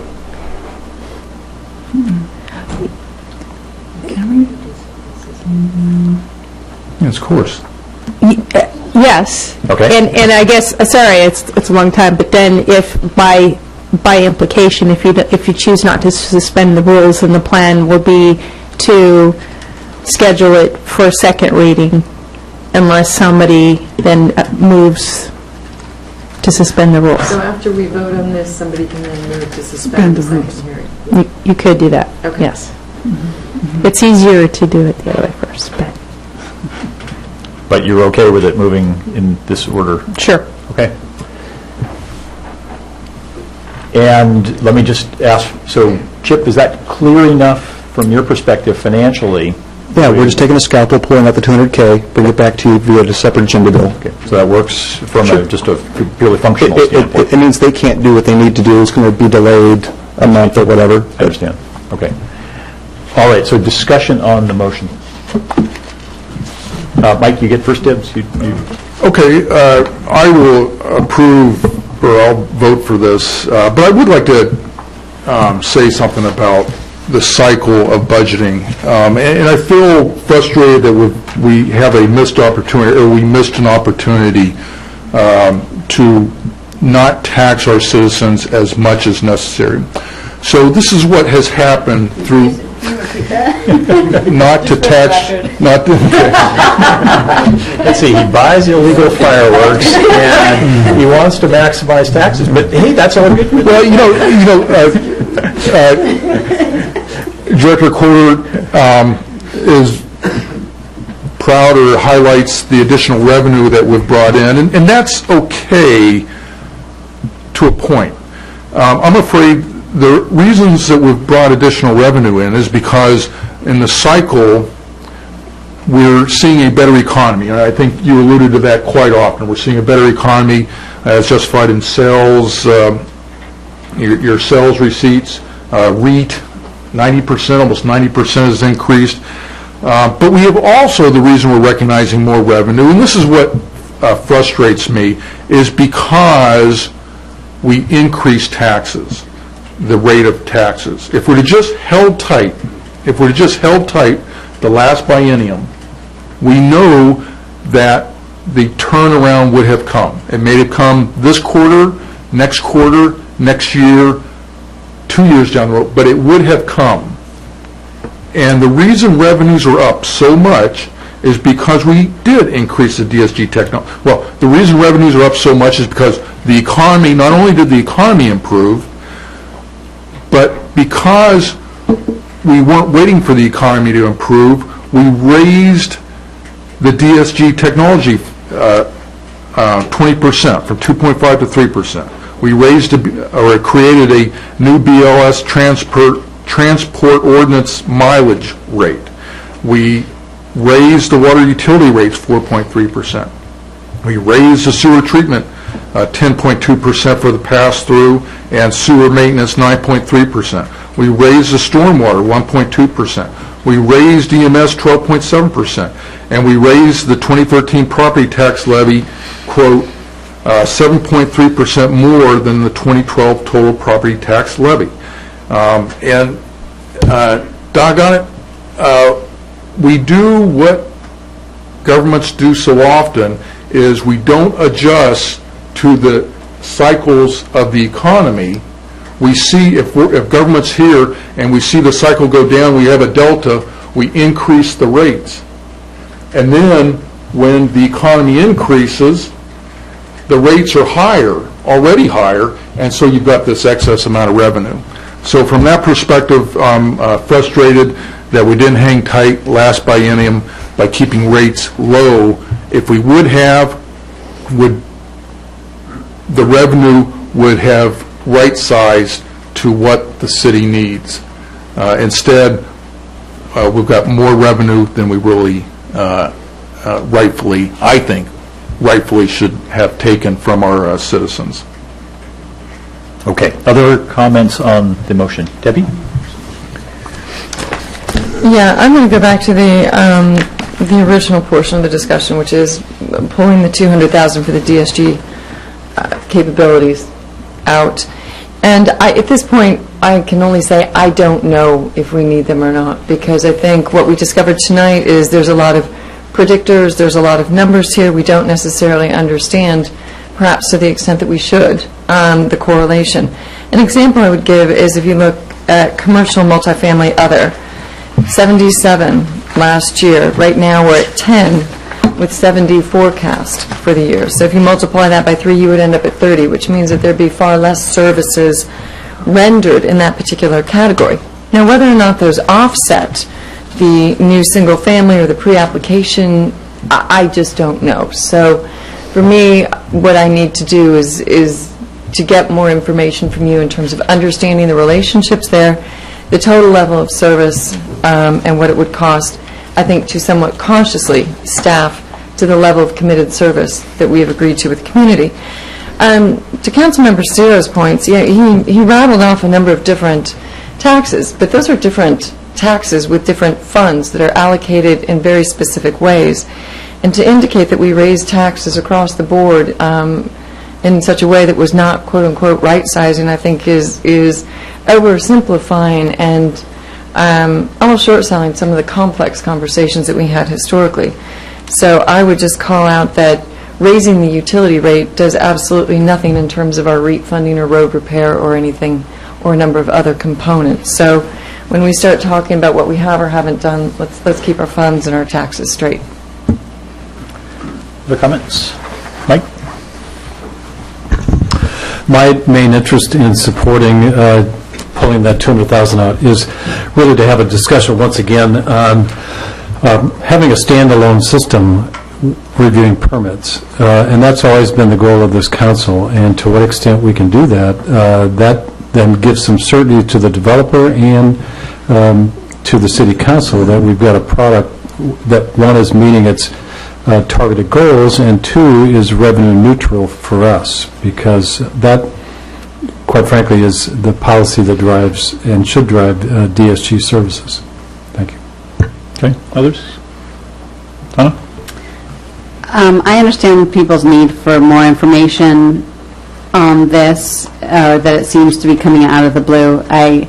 However, from a city services, I think people look at the government as being unflexible and unresponsive, and I think by supporting this quickly, we will help debunk that or show that we're actually responsive to an improving economy and that people are trying to do work on their homes and new homes and that we're able to adjust, and this is seemingly revenue neutral, if not beneficial to the city and to our community. And so I think we should cautiously actually move forward. So I would be opposed to pulling that out. Okay. Jane? I too will be opposed to pulling this out. I think we are all, as we know, we're traffic engineers and we're HR staffers and we are experts in everything. I think this is one clear case where we need to listen to our staff and trust their judgment that this is temporary, that this person will not necessarily be on staff forever, and that the extra business warrants the work. I hear Kristen tell me that we can't, there is a flood coming and we're not going to be ready for it. I sense a real need there, and I do not think that this is extra or padding or being hysterical or asking for a lot. This is going to be revenue neutral. I think it is silly for us to presume that we know their business, and I think we should. One thing I do not want to go back to either is the reputation of the city of Mercer Island for being slow or difficult or having problems in granting of permits. I want the reputation to stay as it is, that we are responsive and we are good to work with. We turn around the permits. We do a good job. And I would hate to scrimp right now and see a diminution in our customer service. So I will be opposing pulling this out. Speaking for myself, if I understand correctly, the balance here, if we don't hire these folks, or I guess it is two folks. If we don't hire them, the potential is that our wait times go up, and our revenue ultimately is exceeding what we are spending, and so we're obliged to reduce our fees to folks in the longer term because we're running a tighter ship that is ticking off our customers because they're not getting the service they want. And so my inclination would be to say I'm supporting this. I think given the realities of where we are with the council at this point, though, and the fact that our mini planning session is just 2.5 weeks away, my inclination is to say let's put it on the calendar there, and we'll address it in fuller detail so that everybody can be comfortable with where we are going. For tonight, let's get the rest of this done and deal with this particular issue on June 8th. So that's where I am. If there's no other comment, we're back to the motion, which I did. Okay, Tawny? I was just going to clarify.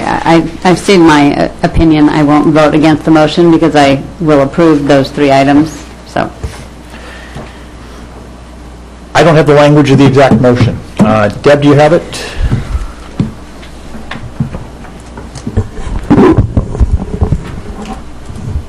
I have it. Okay. I mean, it's... Councilmember Searle made a motion to adopt Ordinance 1307, amending the 2013-2014 budget and deleting DSG's $200,000 request. It was seconded by Bertland. Okay, and Mike, the exact wording of your motion was it adopt Ordinance number 1307, amending the 2013-2014 budget? And delete DSG's additional funding request for $200,000. Okay. All in favor, signify by saying aye. Aye. Opposed? Motion carries 6-0. And now we're hoping to actually complete this tonight by having another motion which allows us to suspend the rules of Procedure 5.2. Is that correct? So I move to suspend City Council Rules of Procedure 5.2, requiring a second reading for an ordinance. Second. Discussion? It's a little bit cart before the horse. We're going to try and do it this way. No discussion. All in favor signify by saying aye. Aye. Opposed? Nay. Motion carries 5-1. At 8:53, we're going to take a break. Both ways. It cuts both ways. Going to take a break. Come back at 9:03 for our public hearing on Transportation Improvement Plan. Thank you. I'm sorry I didn't get to say something to the scouts that were all here. I know we scared them off because we bored them to death. Yeah, thank you. They're doing the scouts are doing it parts of the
Audience has gotten thinner and thinner. Yes. A resident comedian. Was Steve's line? Steve's line was, I'm here every second Tuesday. So, Deb, are we back on? All right. We'll come back to order and move to Agenda Bill 4826, which is a public hearing on the 2014 to 2019 Transportation Improvement Preview. There will be a public hearing as a part of this, but Patrick, you're going to do a staff presentation first, I assume, and then we'll move to that. Okay, thank you. Good evening, Mr. Mayor, members of the council. For the record, I'm Patrick Yamashita, your city engineer. The agenda bill before you is the presentation of the proposed or draft 6-year transportation improvement program. It's also known as the 6-year TIP. I've got about 10 slides to go through. I can either do it sort of the full meal deal way, or we can go very skinny and fast. It's up to you. Skinny, Katie. It's important. Someplace in between. I've just heard the two extremes. So I'll just go, and if you want me to speed up, just give me the signal. All right. But it should go pretty quickly. Starting with a little bit of background, the TIP is a 6-year planning tool. It's required to have an annual update by RCW, and also in order for us to be eligible for grants. And the goal really is to balance the revenues with the expenditures within the street fund, ideally for 6 years. Funding mostly comes from real estate excise tax and some funds from gas tax. The overview, the agenda bill is filled with a lot of information. Over the years, we've tried to restructure it so it's easier to read. So now we have less information in the body of the agenda bill, and we have more information in the exhibits. That allows you to dive into the details if you want to in an easy fashion, where if you don't want to get into all the details, just read the agenda bill. There are 5 general categories to the TIP: residential streets, town center streets, arterial streets, new pedestrian and bicycle facilities, or PBF, and other transportation projects. And we have 5 exhibits. The first one is the project expenditures and revenues. That's basically the projects in tabular form. Then Exhibit 2 includes detailed descriptions of all the projects. Exhibit 3 is a nice colored map of the projects and their locations. The colors denote the year of construction that's proposed. Exhibit 4 is a summary of the public comments, and then Exhibit 5 is a lot of financial information, which used to be in the body of the agenda bill.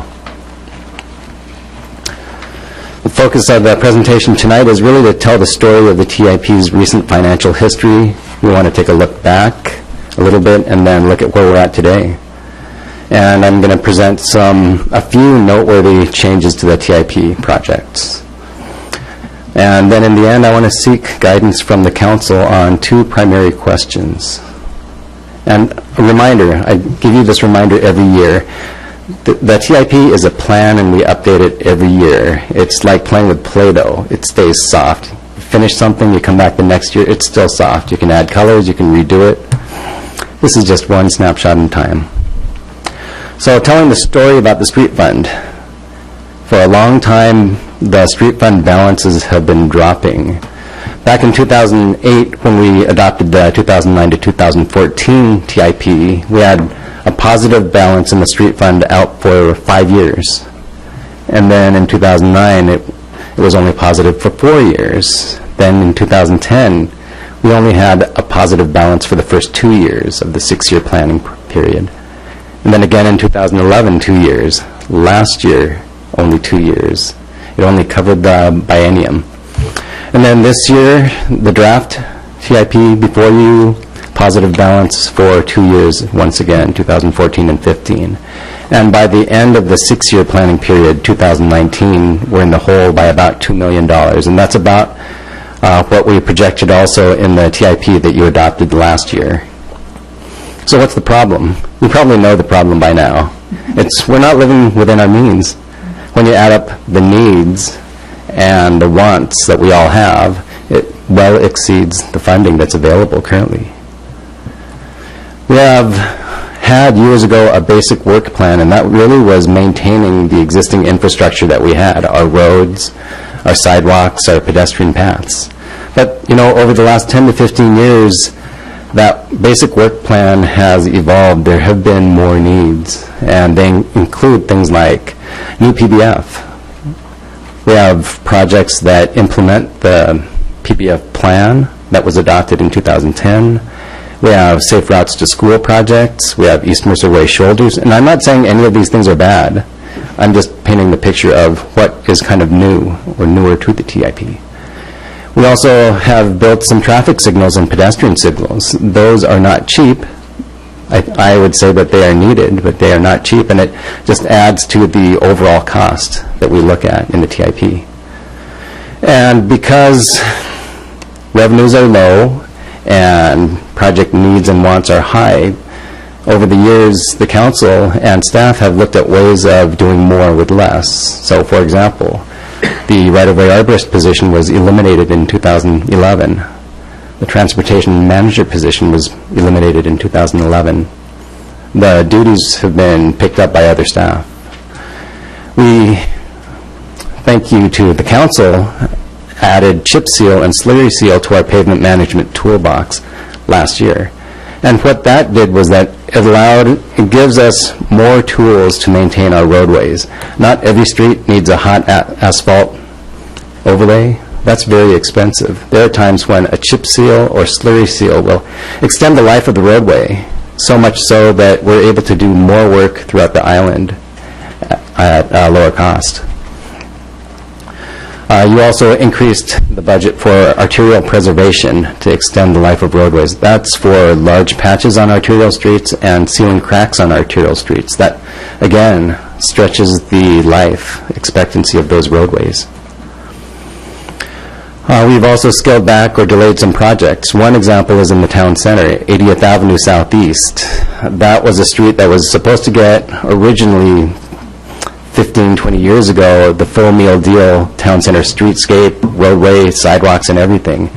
Now it's basically just work in the road. It is a slurry seal, a little bit of work on some sidewalks that are in disrepair, some work on the corners if we need to repair or replace some wheelchair ramps. But by scaling back that project, we cut the costs in half or even more than that. So the road to financial freedom. I wish I had all the answers. These are a lot of words. We need to live within our means. I said that again.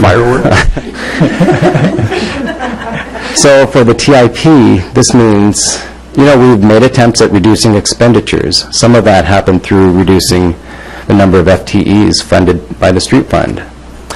We've been trying to focus on priorities by delaying and rescoping projects. That has helped.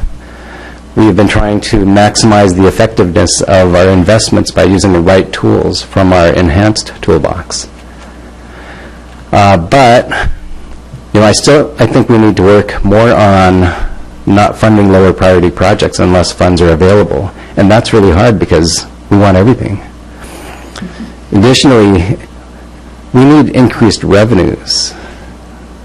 We need to secure sources of a combination of one-time funding and ongoing revenues in order to support either the TIP at the level that we have now or something that is reduced if it still exceeds what we project to get from the street fund.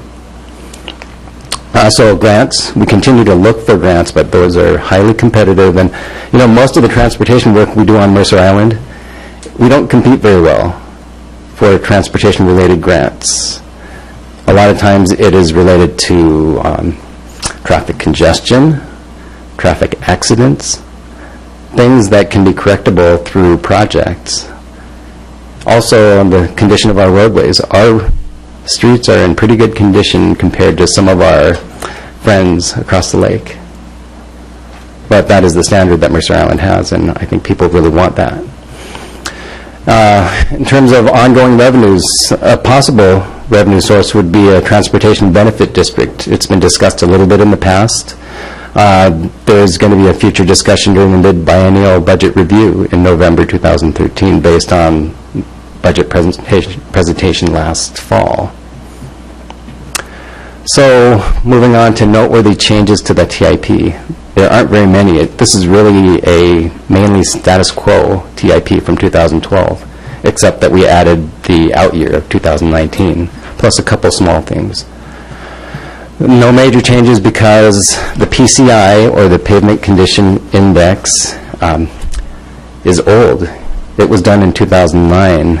We were hoping that it would last 4 years and have good data, but we're finding that after about 3 years, it's hard to use that existing data to say one particular street is doing well versus another that's not doing as well. The condition degrades faster for some and slower for others. So there will be another PCI done this year, this summer actually. So as we look forward to the next TIP process in 2014, we'll have good new data that we can use to look at the condition of all of the streets on Mercer Island, kind of reshuffle the deck if we need to, and reprioritize the overlay projects and the chip seal projects. But because the current data is old, I think that going through that exercise now is not worth it, because it'll change next year. And there's no change really to the real estate excise tax forecast from last year, and the funding overall has not changed for the TIP and the street fund.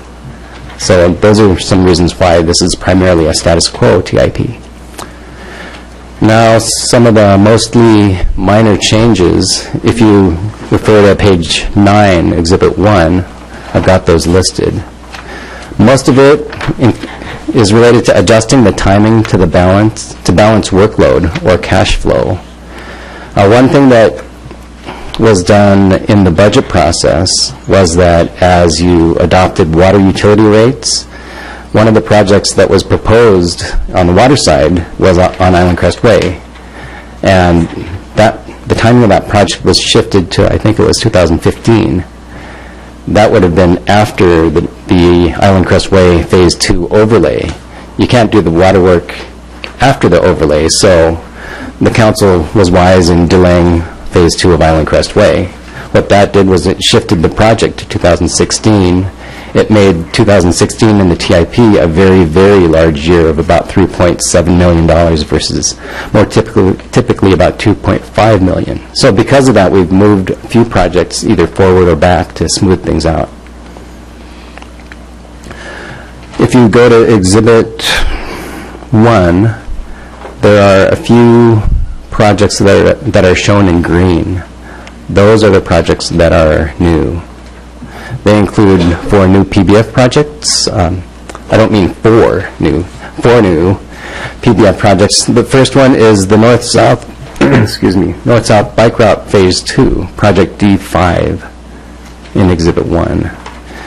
This is a key missing link in the North-South Bike Route. It's towards the north end. And what it's intended to do is add a paved shoulder in the uphill direction, or southbound, on 84th Avenue. It's kind of like a East Mercer Way shoulder in terms of the construction. Part of it has a ditch. In this picture, on that side, that's a ditch line. So that would be piped and filled and then paved over, just like we're doing on East Mercer. And second, the Island Crest Way crosswalk enhancement at Southeast 32nd Street, and that's Project D6. And the finished product would be a pedestrian signal, very similar to what was installed at Southeast 42nd and also at Southeast 47th Street in 2011, also on Island Crest Way. Just about done here. And then the Mobile Asset Data Collection, or PCI project. Like I said before, we found that we need to get the data more frequently than less frequently.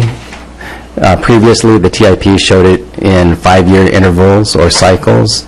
We've polled some of the neighboring cities around here, and many of them go at 2-year intervals.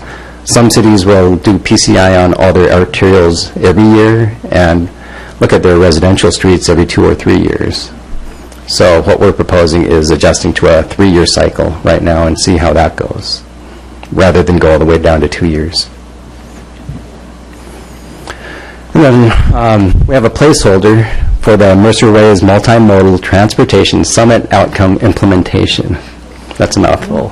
Project F4. There's no dollars shown, no time frame, but I just wanted to acknowledge that the summit was going to occur, or did occur on Saturday, actually. We didn't know what the outcomes would be, but wanted to have a placeholder in case there was something that we needed to slot in there or the council needed to slot in. So the guidance that we're seeking from the council, it's in the agenda bill, but it's also up here on the screen. There are two questions. First, does the council support the TIP as proposed, minimizing changes and expenditures, waiting until 2014 to consider more significant changes when updated PCI information is available and revenue projections may increase? And then secondly, does the council support the continued allocation of funds towards new PBF through the addition of the two projects I described, the North-South Bike Route Phase 2 and the Island Crestway Crosswalk Enhancement at 32nd? And then the next steps at the end of the evening for you would be either to direct staff to make changes to the TIP if they're significant and return on June 17th for adoption. That's when I'm scheduled to come back to you in the planning schedule. Or if there aren't many changes, or if if there's nothing significant, you have the choice or the option too to adopt tonight. That's up to you. And that concludes my presentation. Okay, thank you. And Noel's nudging me and saying, don't forget the public hearing. So we now come to the public hearing portion of this. Deb's pointed out to me that I need to give the time when we start the public hearing and end it. So you have 3 minutes. If you'd like to speak on transportation, this is your moment. So I'm opening at 9:19, the public hearing on this. Don't all line up at once. And at 9:20, I'm closing the public hearing. Okay, so bring it back to council now for questions for Patrick. Donna? All right, I have a few questions. On Exhibit 2, page 14, under Safe Routes to School, the last sentence says, in 2013, a trail route along Southeast 53rd, blah, blah, blah. Is that been moved, and is that No, still? actually that is still scheduled for this year. And we don't have any specific locations and scopes identified for any future years in the 6-year TIP. Okay. So in D, the pullout, number 4, is Southeast 53rd Place different than the Safe Routes to School 53rd? Yes. Okay. Yes. Okay. Okay, good. And what we're approving tonight is the addition of the crosswalk at 32nd being done in 2019? Yes. Okay. Or not. Or not. Or not. And actually, that's really a placeholder. I just wanted to get it into the TIP. If the council feels that it's important to accelerate it, go for it. Okay. Except that we don't have any money. Right. But in essence, the North-South Bike Route Phase 2, we don't have any money for that either, or we have money for one or the other project, basically. Looking at Exhibit 1, page 10, so the second page of Exhibit 1, if you look at the bottom line that says ending fund balance under year 2015, that's when the North-South Bike Route Phase 2 is programmed currently, or proposed. We have an ending fund balance that is positive, $853,000. So if you were to adopt everything the way it is shown, then you could do that Phase 2 in 2015, and we'd still have money in the fund in that year. All right. So, and then, sorry, another additional question. Section C, number 9.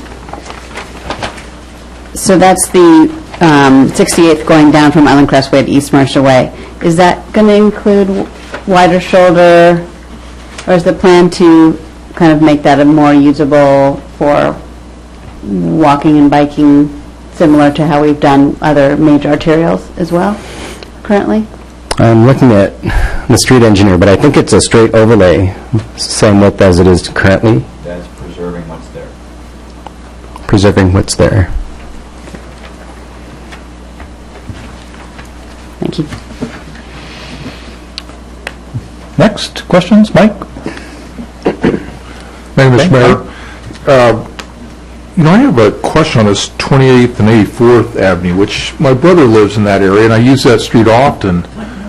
Yeah, Mike, you're talking about this... The new project, the north-south bike route, Phase 2? D5. Yeah. So, I've never seen a bike go up that, and it's not because of... Well, okay, I'm going to wade in here, piggybacking on your comment, because I was going to go on this one.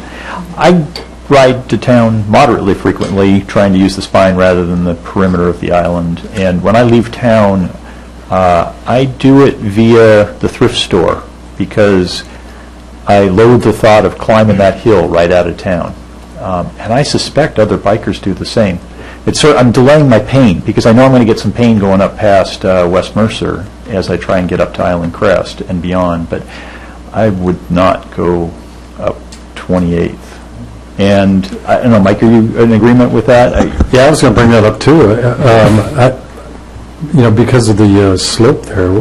Yeah, it feels like that's not the desired route. And it's not the safest way to go, so when you go by the thrift store, you can, you've at least got them out there to get on that paved sidewalk. If there are no pedestrians on it. I thought that was our north-south plan, is to cross over 40th Island Crest Way and tuck behind to go to the thrift store. That would make more, yeah. We need to talk more about that, because the route that has been identified, I don't think anybody uses. My husband does. I don't. Your husband? Okay. I don't know that he's necessarily representative. Perfectly executed. Well, I think part of it is because it's, and I don't want to even just focus purely on the bicycle portion of it. There's the pedestrian piece, and that does take you up to Luther Burbank. And but it's steep. I have a hearing aid now. I can hear you. It's not just about pedestrians. It's pedestrians and bikes. Yeah. No, it is steep. I think the discussion is quite valuable. He does ride up there because he likes going to Luther Burbank. I know it is a pedestrian path, or could be a pedestrian path, but it is intimidating in its current form. So whether or not it's purely looked at in a bicycle context, whether it's looked at also in terms of access to Upper Luther Burbank, it's one worthy of discussion. Well, where did this come from? I could answer that for you, if you'd like. The pedestrian and bicycle facilities plan. I thought the plan was, for a north-south route, was to cross, you're going up 86th, and you cross at 40th, and you go, in front of West Mercer, then you make the right toward the thrift store. I thought that was our north-south route. I don't recall, but Patrick's obviously looked at it, so. Okay, well, it sounds like, the reason I brought that up is because it's all a matter of priorities, and let me say that was a fantastic, I really appreciated your presentation, the pros and cons, the needs, wants, versus, I think you nailed it very impartially and showed both sides of the argument here. This 32nd crosswalk, there is a different demographic on the high side there that's using that crosswalk more often, I've noticed in the last month or so. And I say demographic, I think some new folks have moved there with dogs and whatnot, and they're using that 32nd more often than I've seen. In addition, you've got that Gallagher development up on the high side there, so we're going to see more pressure on that 32nd. And by far, the most dangerous intersection is that 30 is there. I mean, even if we didn't have those crosswalks where we were, if we were to prioritize which one's the most dangerous, we're actually kind of doing it. My cynicism's going to come. We're doing it.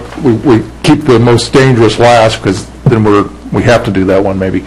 But I would like to see us jigger around that from 2019 and replace it with the 2015, or consider it.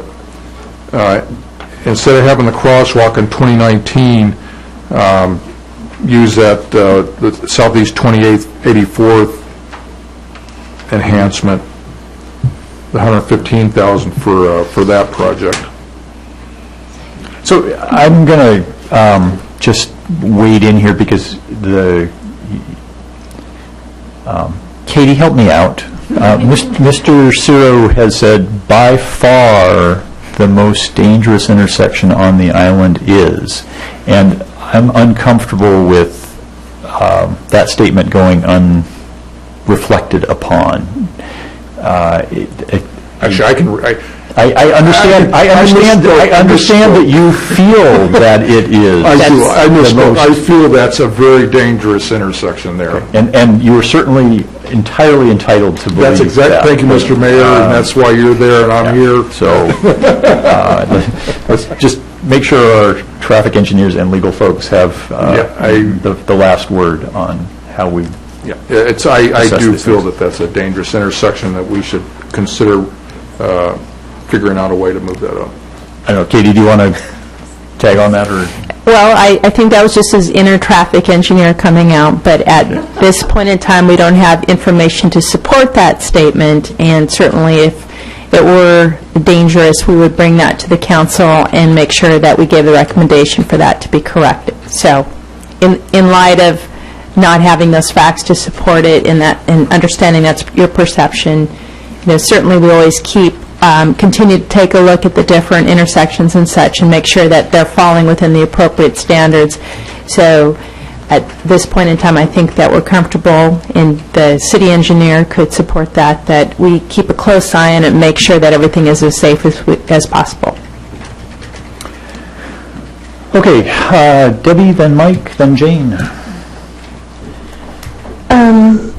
Yeah, a couple of quick questions. I do very much realize that D2, Safe Routes to School, the $100,000, is a different program than E3, which is High School Vehicle and Pedestrian Circulation Planning. However, I am wondering if there is a way to somehow bring those together in terms of a budgetary perspective, because they do address, I think, safe access to and from school. We could eliminate the vehicle portion from E3, but just looking for some potential synergies. Obviously, my brain is leaping forward to the potential for an additional elementary school on that block, in which case I think the whole pedestrian, bicycle, and transportation analysis is going to be more extensive than any of these individual pieces might represent. So I will pause there. Are you suggesting? I'm asking, can those two be somehow considered together or brought together into a single project? The Safe Routes to School and the High School Vehicle and Pedestrian Circulation Planning. Are you proposing to do away with? Are you trying to save money by save money? So you're suggesting spend, for instance, the Safe Routes to School money on the Mercer Island High School? Can the two be combined? Yes. But I mean, you could combine them in about 130, or you could combine them and say, I won't spend money on something else for Safe Routes to School. I will spend it on the high school. I'm just trying to understand. Yeah, well, what I'm understanding is there's no particular project noted for the $100,000 at this point. Mm-hmm. Correct. Which means that you could potentially, I don't know if there's legal or principled boundaries around these different funds that would allow you to use the $100,000 to fund the $30,000 that is actually the high school vehicle and pedestrian circulation planning. If you wanted to, you could just reduce the 100 to 70 and leave the 30 as is. So it's technically possible. Okay. Oh, it's, yeah. I have a little... But Project E3, that's really an analysis or a planning effort. And then D2, safe routes to school, that's more the design and construction piece that could come out of part of that analysis. But at the same time, I want to make sure council understands that when there is a private development project or a large public development project, the applicant has to go through an environmental process, look at potential impacts, and typically they are the ones that are responsible for mitigating those impacts, unless the city or city council chooses to partner or do something like that. Okay, so I appreciate those comments, and I think I would support the distinction, the continued distinction between the two of them. One of the questions that I would just throw out to council then is, when you look at the the safe routes to school, the D2, is what may or may not be necessary to take place on, I believe it's 86th Avenue to the north of 40th, when you have the potential for an additional community to be walking to school. So I would just ask us to make mental note of that fact. That's quite a community of young children who would logically want to be able to walk. So with that, I will save my comments, particularly on the pedestrian signal at 32nd for later, but I feel quite strongly about that one as well. In a positive way. Mike, and then Jane. Patrick, thanks for your presentation. And I do want to thank your staff, particularly Clint, for preserving the infrastructure that we have. And from strictly a bike perspective, as many of you know, this is Bike to Work Month. So many of us are out there biking to and from various locations. And when I am biking, I don't have to worry about hitting potholes on Mercer Island. But when I go into other communities, that is my number one concern. And to the exclusion of the worrying about people in cars, which is always a concern. But I have to tell you, for those of you that take your kids on Lake Washington Boulevard, try that and note how many potholes there are today, or anywhere downtown in Seattle. It is a serious safety issue. So, the reason I've supported your program, particularly the street preservation program, is from a public safety perspective, particularly for the number of bicyclists we have in Mercer Island. So thank you. And Clint, thank you very much. On the safe routes to school issue, to what extent we can have a discussion about this PBF project? I would be more than willing to ditch that and put whatever resources we have in that to going back to our original discussion about having concentric circles around particularly the grade schools and making sure we've got safe routes to all those schools to both walk and bike to and from those schools. I mean, that should really be our top priority. And I really would want to revisit this north-south route because, I rarely even go on that in my car. Let alone on a bike. Yeah. Matter of fact, one time I did on the car after church, because it's so steep, you get going pretty fast in a car, and sure enough, I got a speeding ticket. So, anyway, a couple other questions that I've got that may be embedded in something else, but any additional stormwater treatment projects we have? You mentioned in your literature here, you're looking at porous pavements and that kind of thing, which I think is fantastic, because the long-term life cycle cost of doing that is going to not only lower your stormwater treatment, but provide some recyclable materials. So that's one question. And then tied to that is a question that I always ask Glenn is, how are we looking at alternative transportation for our city to get away from using oil and gas and copper brake pads and those kind of things, so that we're setting an example of using environmentally friendly vehicles throughout our fleet, so that it reduces the stormwater treatment on your particular projects?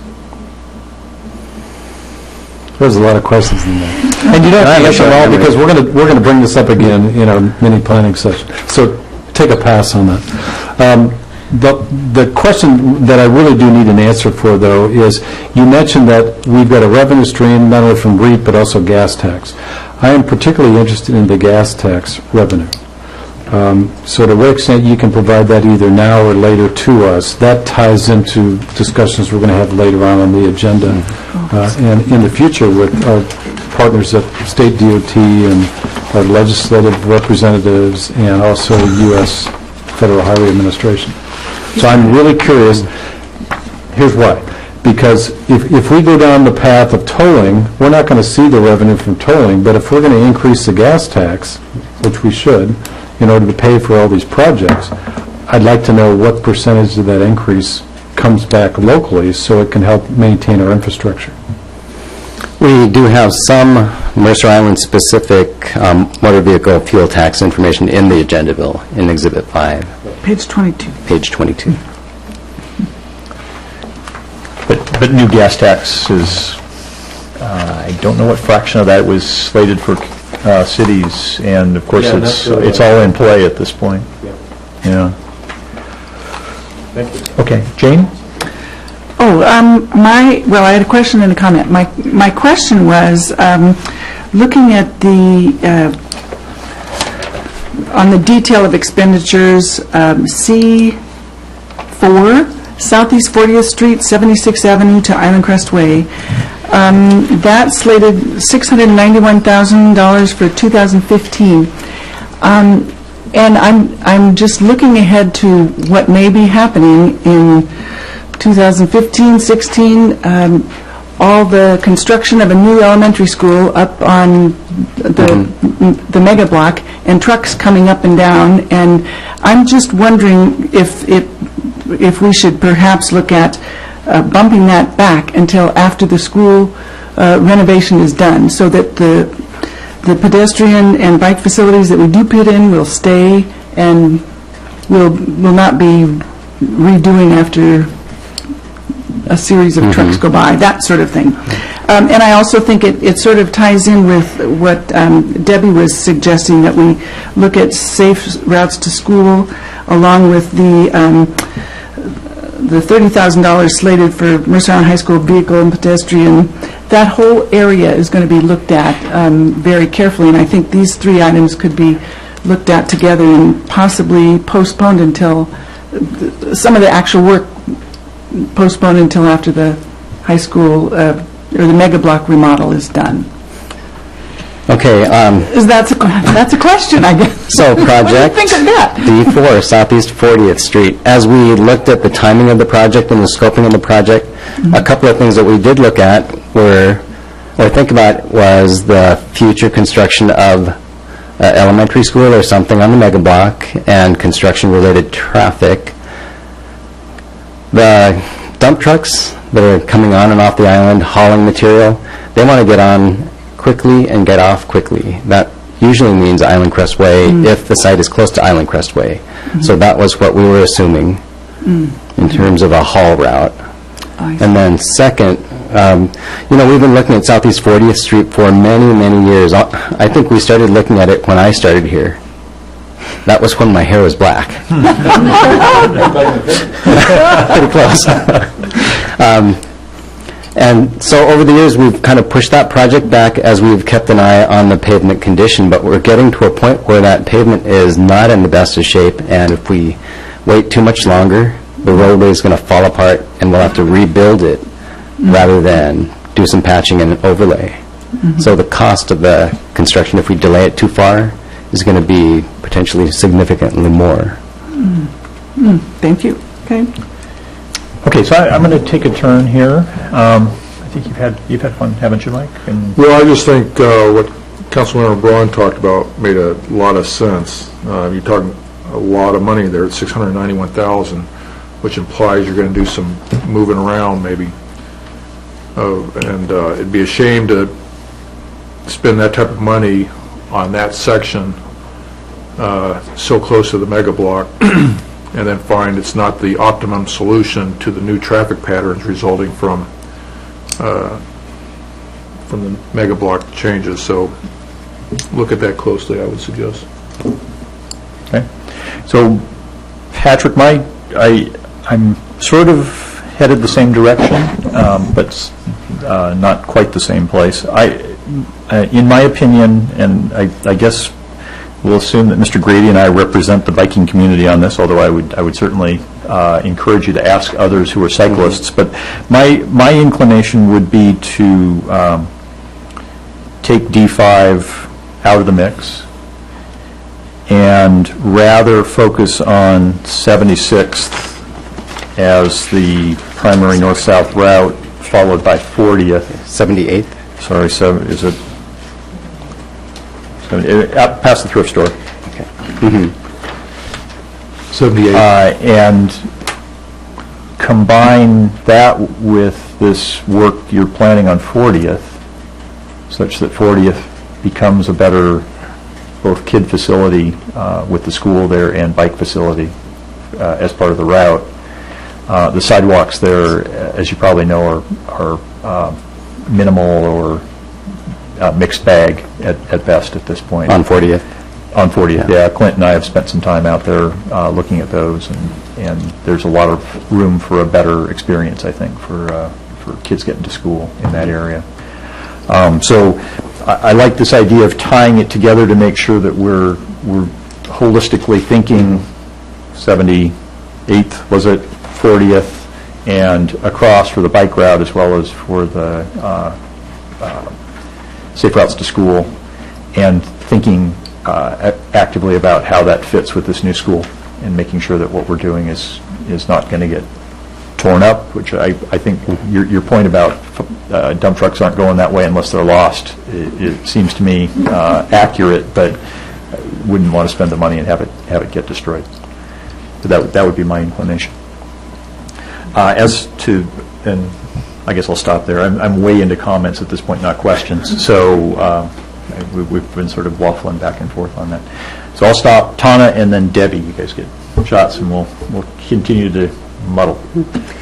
Just building on that one, the comment about the path on 78th between 40th and 41st, which I'm assuming is really between 40th and West Mercer. Is that West Mercer Way? South towards West Mercer. Yeah, okay. I think is a very good point. And for people, again, walking to school, that seems to be, and even if we can combine that, I know lots of combining is still work, but to Is that emphasize the public comment? Yeah.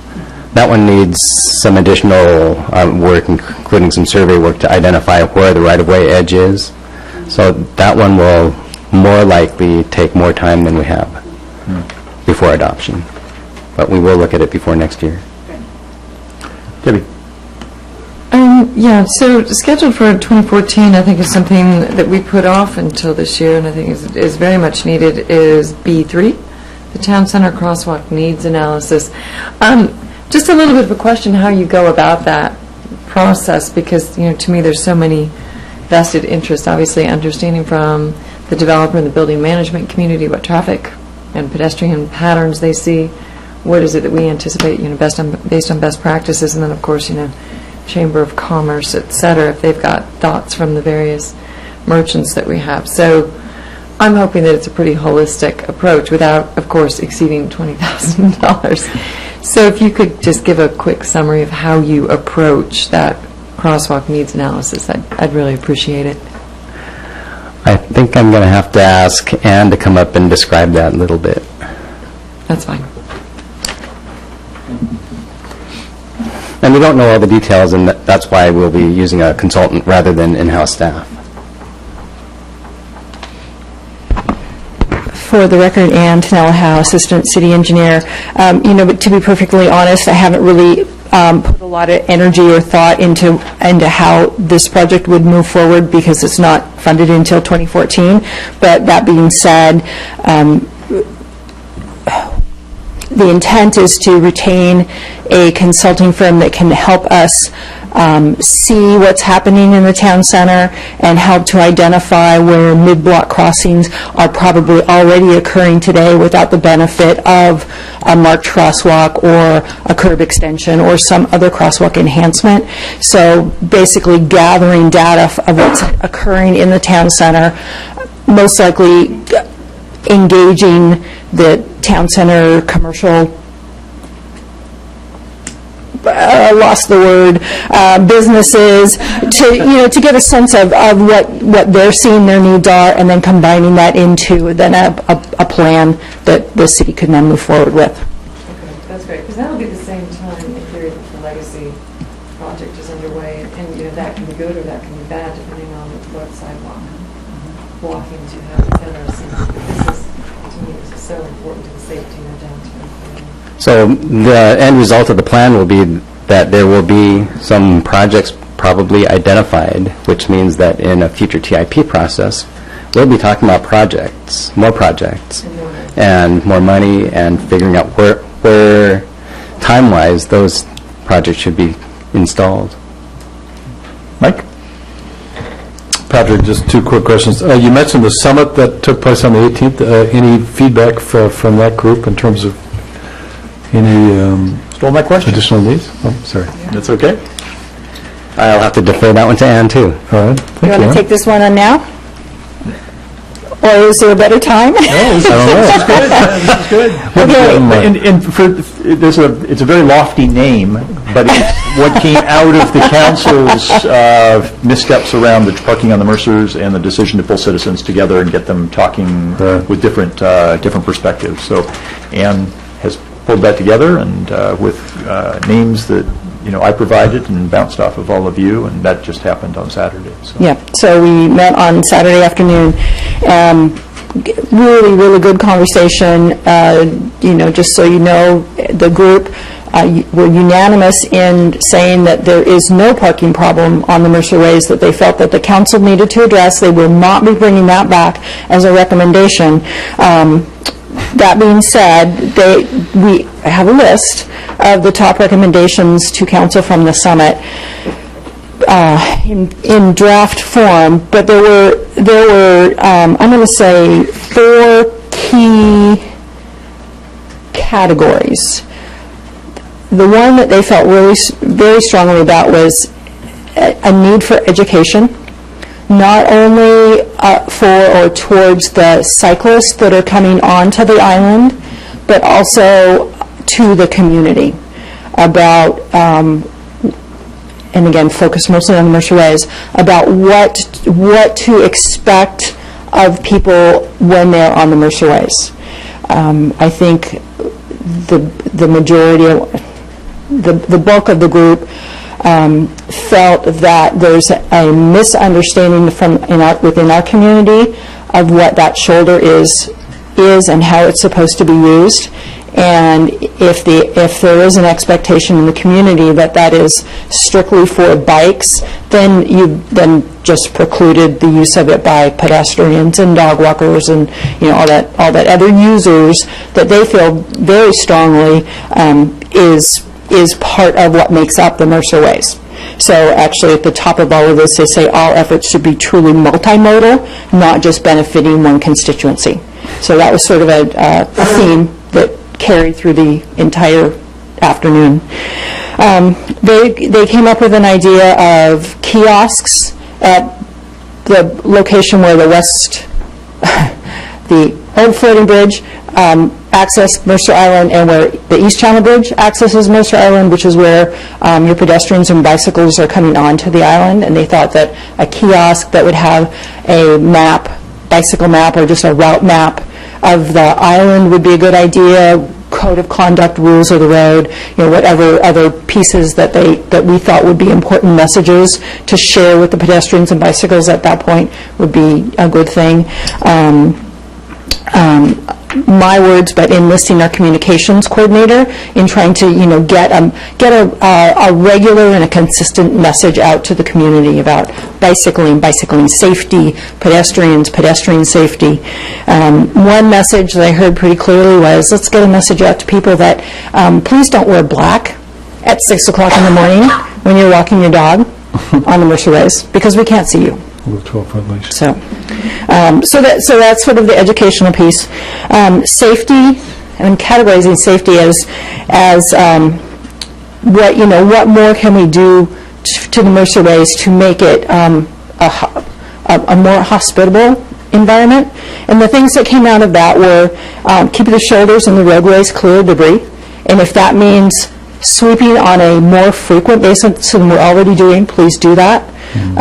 Please recognize that people aren't just riding in the summertime, they're riding year-round. So it is really important for those commuter cyclists that are using the Mercer Ways 365 days a year that we keep the facility clean, free of debris for them.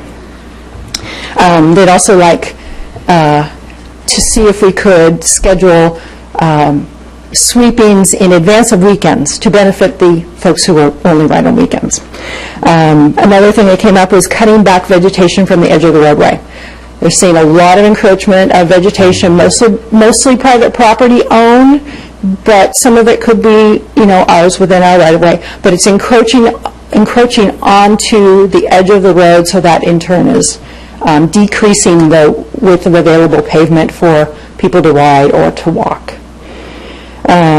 Strongly, we talked about this several times, even though I assured them we were going down this path, replace the edge line reflectors or the turtles and replace them with a stripe. So that was key to the discussion. And then one that I threw in, because the request, this didn't really come out of the group, but the sense came out of the group, is to cut back vegetation at intersections or at driveways to make sure we have improved sight lines. Because the conversation was really about, when I pull up to the Mercer Ways, or when I know people are pulling up to the Mercer Ways, not sure if they're really seeing the bicyclist or the pedestrian going up and down the street. So the conversation was then coupled with, couldn't we put some signs, below the stop sign that would remind people, please look both ways, or be aware of, or some language along that trend. Signage. And I was actually really surprised with this on the signage discussion, because I heard confirmation from the group that they don't want a lot of signs. They think too many signs leads to sign blight, leads to it's not as effective as people might initially think, because you drive past a sign over and over and over again and suddenly the message gets lost.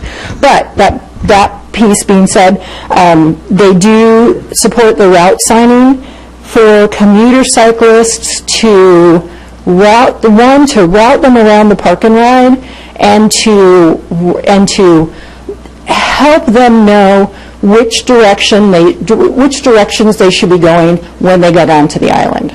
So when they come across the East Channel Bridge, where should they go to get to I-90 in Seattle, or where should they go to get around the park and ride so they can continue on their way. So that was a support for that. One thing in regards to the signing, someone did mention, what about an electronic changeable message sign, similar to a speed watch trailer that flashes the speed you are going when you're traveling down the road. But the thought behind that was that would flash a message. Didn't talk about what those messages might be, but something that we could move around the island, especially if we're concerned about a particular area or location where we think a temporary message would be a good thing. And then lastly was projects, and as I was sharing with the mayor earlier, I was a little surprised because I did not hear, you really need to accelerate this work. You really need to accelerate, fill in the blank. Nobody said, I shouldn't say that. People said, we love the shoulder work you're doing on the Mercer Ways. We'd love it if you could get it done more quickly, but we're not asking you to do that. What we're asking you to remember, to keep in mind is, we like what you're doing and we'd like you to continue. So that becomes in my mind, what I would call a project for the TIP. The two other projects, they would like to see adding shoulders to the hill climb locations around the Mercer Ways. And we had a little debate. I think there's at least 3 locations. A couple of people thought maybe only 2, but I know of one on East Mercer Way.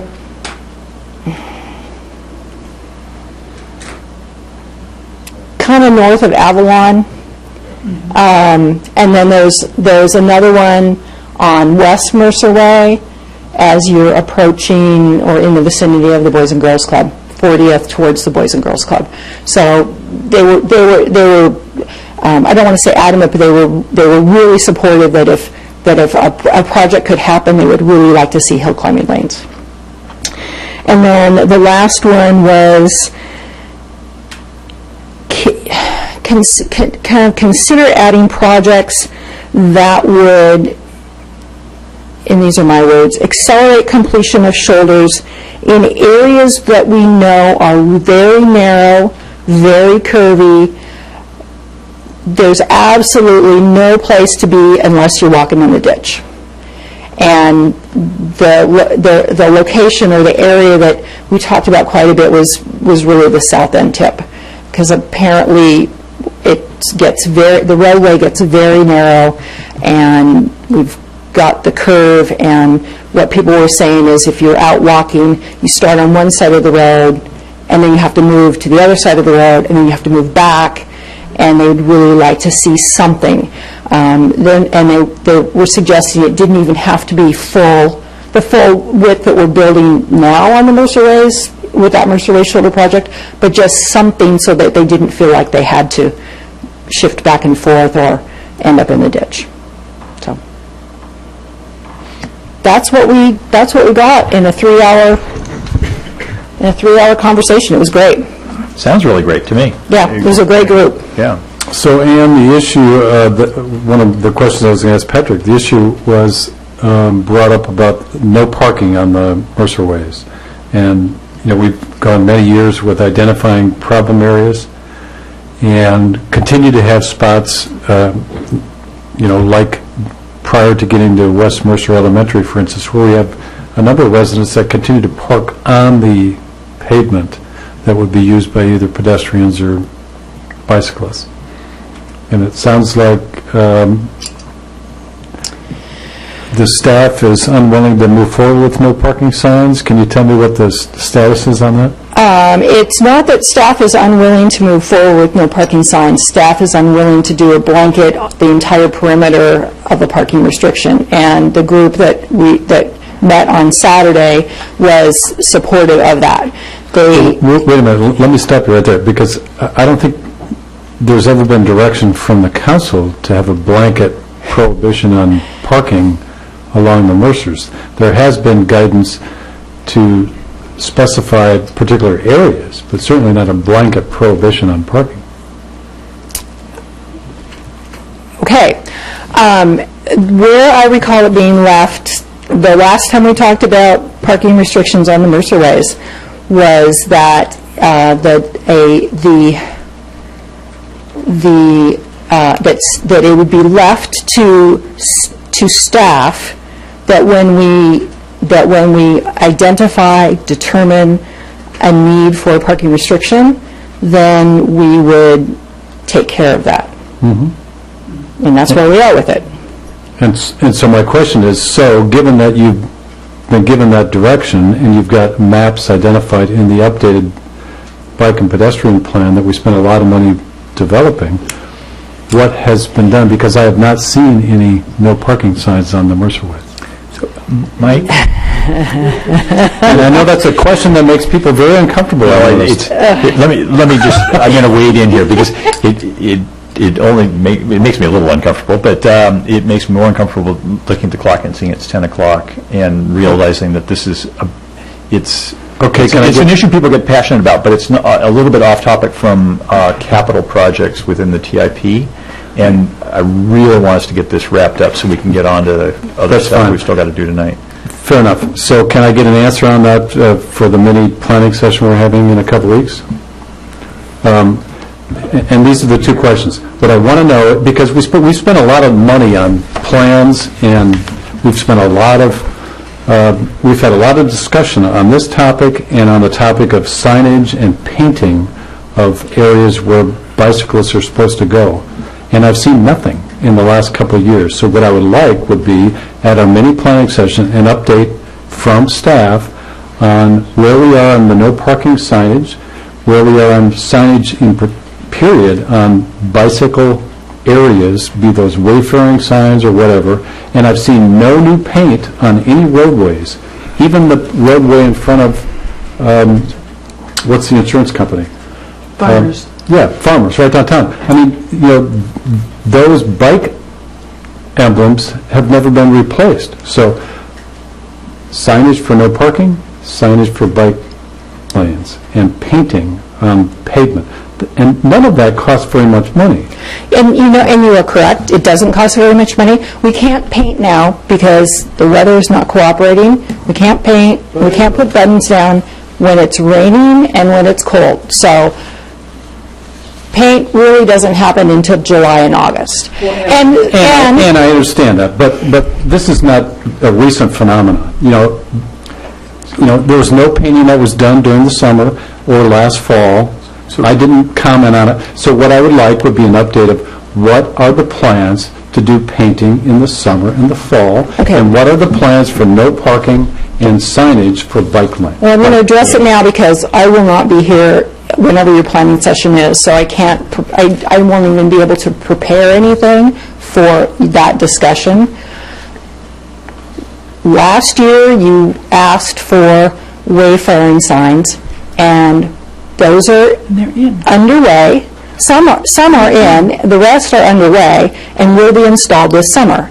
You also asked for sharrows as part of the north-south bike route. Half of those are in, courtesy of Clint's paving project last summer. The others haven't been able to be installed because we're not in the season to install the rest of them. As I found out tonight, the council does not expect the north-south bike route to go past or north of Southeast 40th. So a lot of my effort in trying to provide sharrows north of 40th as part of the north-south bike route, we don't have to do. But the rest of them can't be installed until the weather cooperates. So those are two things that will be happening this summer. The no parking signs on the Mercer Rays, we've had several discussions about whether and where we sign for no parking. And I appreciate that in the PED bike plan, there are locations that are identified as no parking. Many of those people aren't parking on anyway because they're blind curves. It's the same conversation we had multiple times last year. There's not... Let's stop there. So where we are going... Okay, one last thing. So we're... Give you an outhand by saying, you or staff can put that together, and then we can talk about it in more detail at the mini plan. Yeah, let's pause now. Mike, we'll get you the information, okay? And Need an answer right now. Yeah, let's pause now.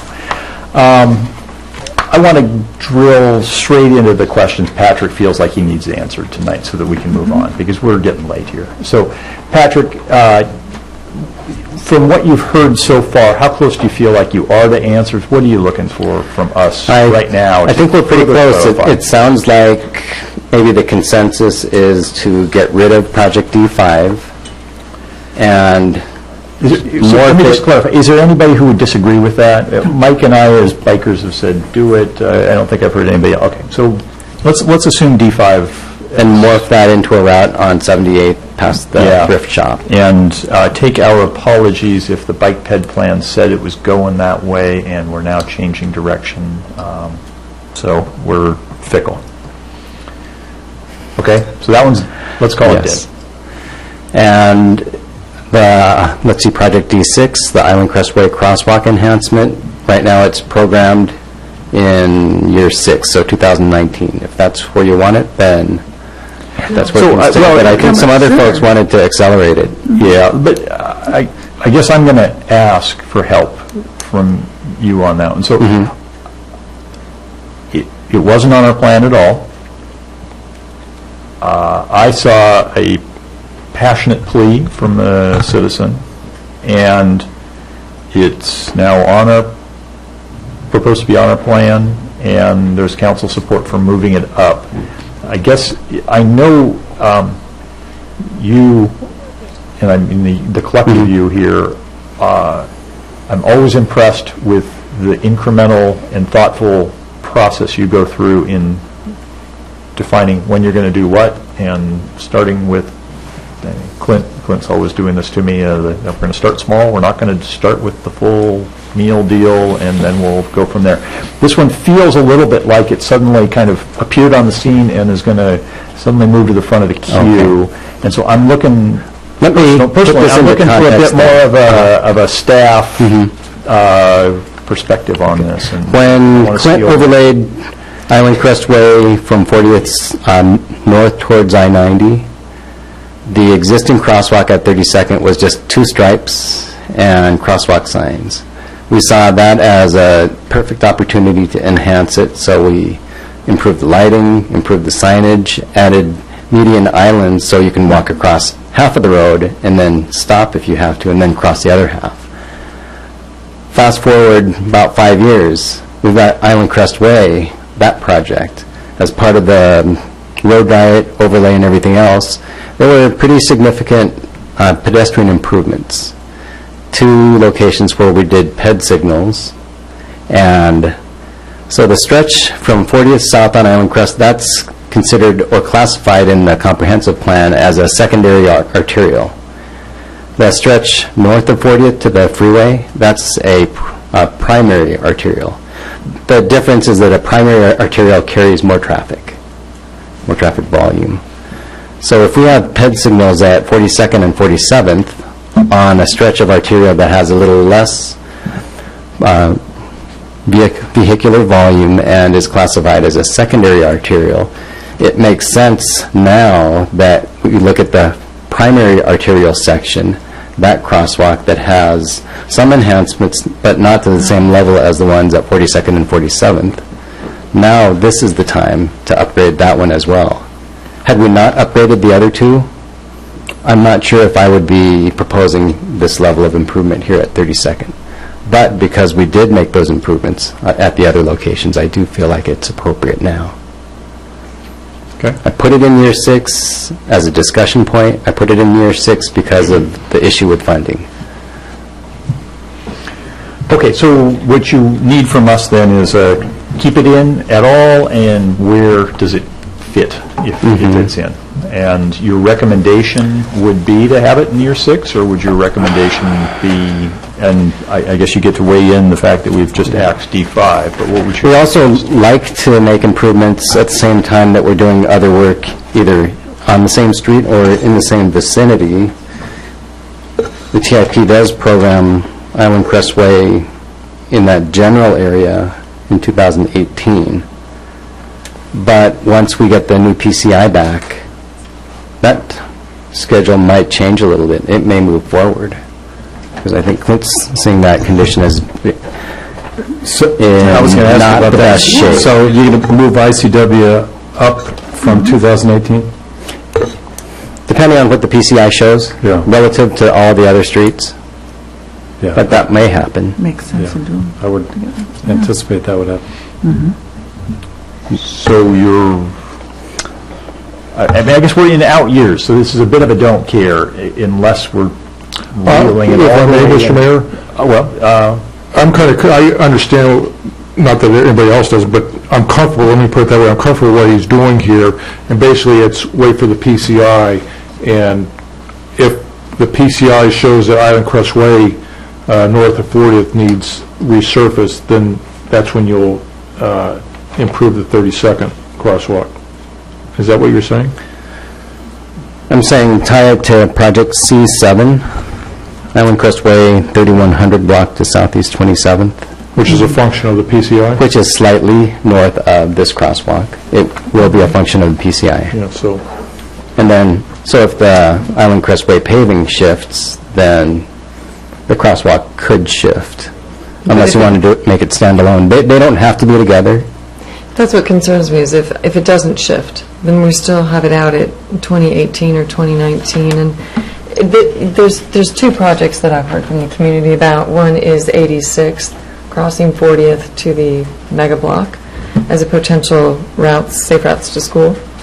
And then the second one is this particular intersection. I've actually heard from several people, including my daughter's kindergarten teacher. So, to me, that one, to me, that feels like a serious community safety issue that I wouldn't want to put out 5 to 6 years.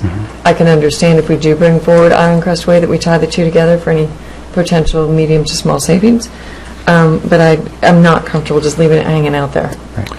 Can I suggest something? It's a little bit has to do with revenue. You know, if we had more money, then we could solve a lot of these problems. I will revisit the beautification fund again for using the beautification fund or supplementing some of the town center street projects that we have and using beautification funds for that, which would release funds from the town center improvements for this 32nd cross. I wonder, we don't have to make the decision now, but in the next presentation, if you get with the finance director and just give the council pro-con, what are the pros, what are the cons in using some of the beautification funds for town center overlay, which therefore releases funds for instance, the 32nd crosswalk. If the council would be interested in that, then we could direct staff to do such presentation. Okay, Tana, hold the thought, Mike. We'll see whether we get anywhere with that after we get through others. As somebody who lives near the 47th Street crosswalk light, it is amazing, and I don't want to say it's changed my life, but that neighborhood is, you know, people use it all the time, and it's super safe. I feel much more comfortable letting my kids, you know, go over there, and I mean, frankly, if I were living near that 32nd Street crosswalk and I heard that, a light is coming in 6 years, I would kind of flip. You know, I'd be thrilled that it's coming, but 6 years would seem really far away, and especially to Councilmember Ciro's point that there's more building there. There's, you know, more of those buildings are being occupied. I mean, that is a major arterial. There's no option to turn right and walk along that wall. You have to cross the street there. It's not like you can take a different path. I think that, and I'm so aware, I feel like, of crosswalks, and, you know, I've definitely kind of come to a quick stop sometimes there because you're just having to look across 4 lanes of traffic, just like on the other part of Island Crest Way. In short, I would encourage us to move that closer. And if, you know, tying it to the C7 and it moves up to 2016, I'd be comfortable with that, but I have to say, having it too much farther out, I would not be into. Okay. Other input on this one? Yeah, no, I agree. I think the sooner you can fold it in, the better. And I like where you were going, Patrick, because I would anticipate a need to move that Island Crest Way project up from 2018. So to what extent we can do both would make a lot more sense. And, you know, we'll solve the revenue problem at some point. But soon. Yeah. I know Mike will. But you know, in terms of public safety, though, that's a key issue there. So,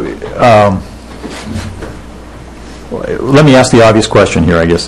So, I'm looking for counsel. Do you prefer to tie it in some fashion to C7, or the other alternative here is that because we've freed up this, of course it's all imaginary, but this $115,000 in D5, do you want to slot it all the way into 2015 in place of D5. I would do that. Mr. Mayor, I would do that. I would support that. I know that's $35,000 off still, but is that where you want to go? To me, this is just so Say critical. I don't 1, 2, 3. Okay, let's call that the plan then, Patrick, if we could. Okay.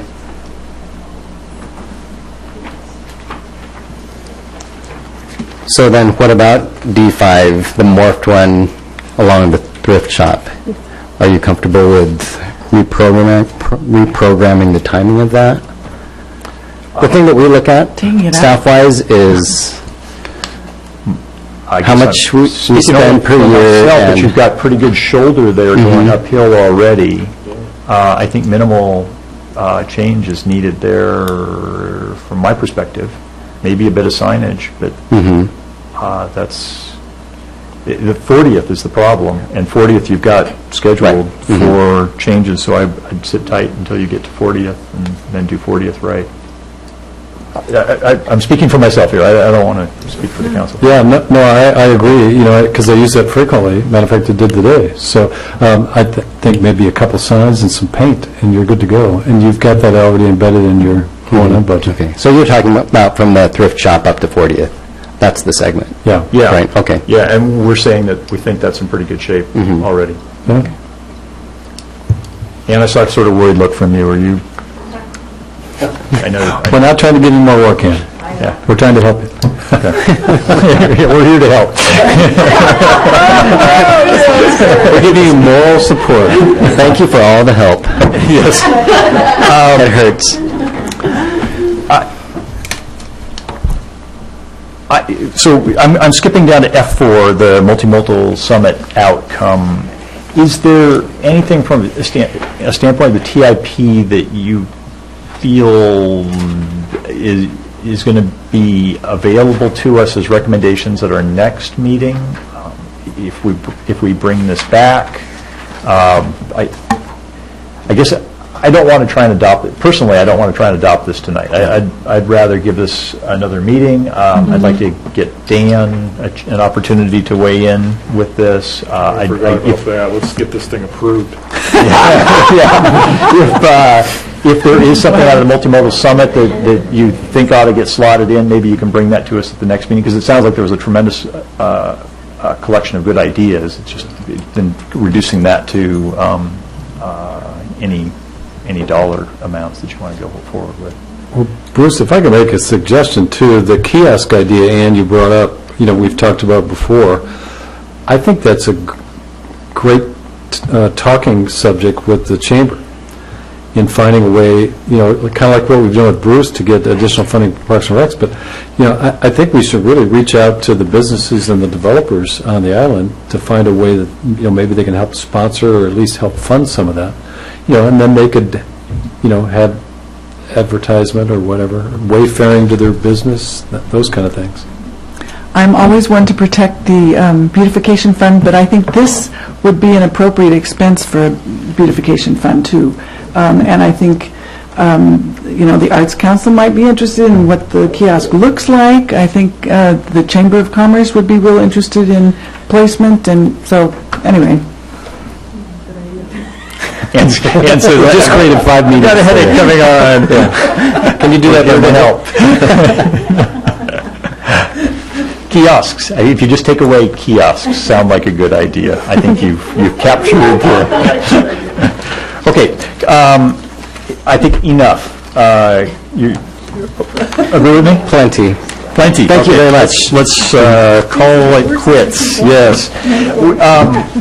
I'm going to propose a radical suggestion, which is that we don't do an I-90 update tonight. And so we're moving on to quick debate. Do you want it, or can we? I can jump right to a couple questions I have after reviewing it. Okay. Others okay with just handling a couple questions and call it good for tonight? Do we need to make the appropriation? Yeah, there's the appropriation question. Oh, yes, I'm sorry, so we can't skip it. Yeah, okay, let's do it. Nope, forgot about that.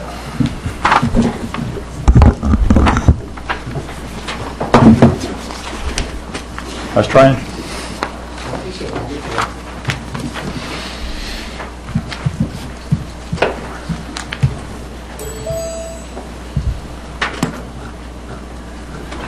All right, good evening, Noel Treat, Deputy City Manager. Given that it's late, I'll move quickly here.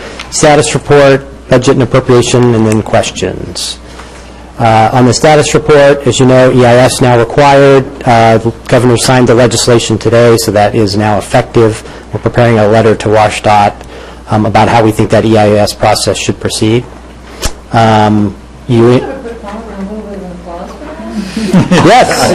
Yes. That was a victory for us. That was a good one.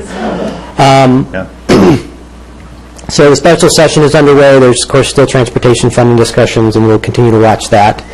In your packet was the next round of correspondence with Federal Highways, a letter from Congressman Smith supporting a meeting between us and Federal Highways. We do now have a meeting booked with the administrator for June 6th in Washington, D.C., so we will be meeting with Federal Highways top official to advocate our position. Who's going on that trip? I'm going to go, Councilmember Grady and the mayor, who's been the sort of federal issues team thus far. And we'll be joined by? And we'll be joined by Tim Punk, our federal lobbyist, and then Cliff Rothenstein, who is our attorney in the K&L Gates office in D.C. that used to work for Federal Highways and is an expert in federal transportation law. Both of them will be there already. And we're also trying to get together as many other meetings with members of our delegation, EPA, USDOT. It's going to be a very quick trip, but we're going to fit in as many meetings as we possibly can. So that's the plan. On the coalition building, we're still waiting to hear back from PSRC about and the state on the request that the region made to do the regional tolling study. We know they're talking with the governor's office and legislators, but we don't know yet what the plan might be. SCA adopted a policy position that was basically right in line with that letter that we signed on to, so that was good development. We're continuing our email updates. Sorry, quickly, unanimously. Unanimously, so that's even better. Yeah, good. So the cities are really aligned in asking for this broader look at tolling before things move ahead. We are working on planning a state of the city /I-90 / other issues presentation to go out and start doing in the community. We've got the first ones tentatively scheduled, depending on council members, scheduled for June 14th. So we need to talk a little bit about availability and things, but we're going to get that work underway. And then finally, because some things have changed, we've got some great new developments like the requirement for an EIS. We're maybe making some headway. We'll find out with Federal Highways. We've got the regional request for a study at PSRC. We're going to do a revision to the work plan that you adopted and bring that back to council to take a look at kind of capturing what we've achieved and then what's next, given that. So that'll be coming back to a future council meeting. All right, budget. Here's cost to date. As you recall, you appropriated $150,000 initially. Here's how that money has been expended. We're close. We're right around the range of spending all of that. We're getting fairly close. So you'll see here how that money has been spent. And so, as we talked about at the time, we knew that was an initial payment on this work, and that this work was not going to be inexpensive, given that two of the primary drivers here are lobbyists and legal counsel. So we knew this was going to be an expensive undertaking, and to keep the work moving, we're going to have to look at an appropriation to fund some of the next round of work.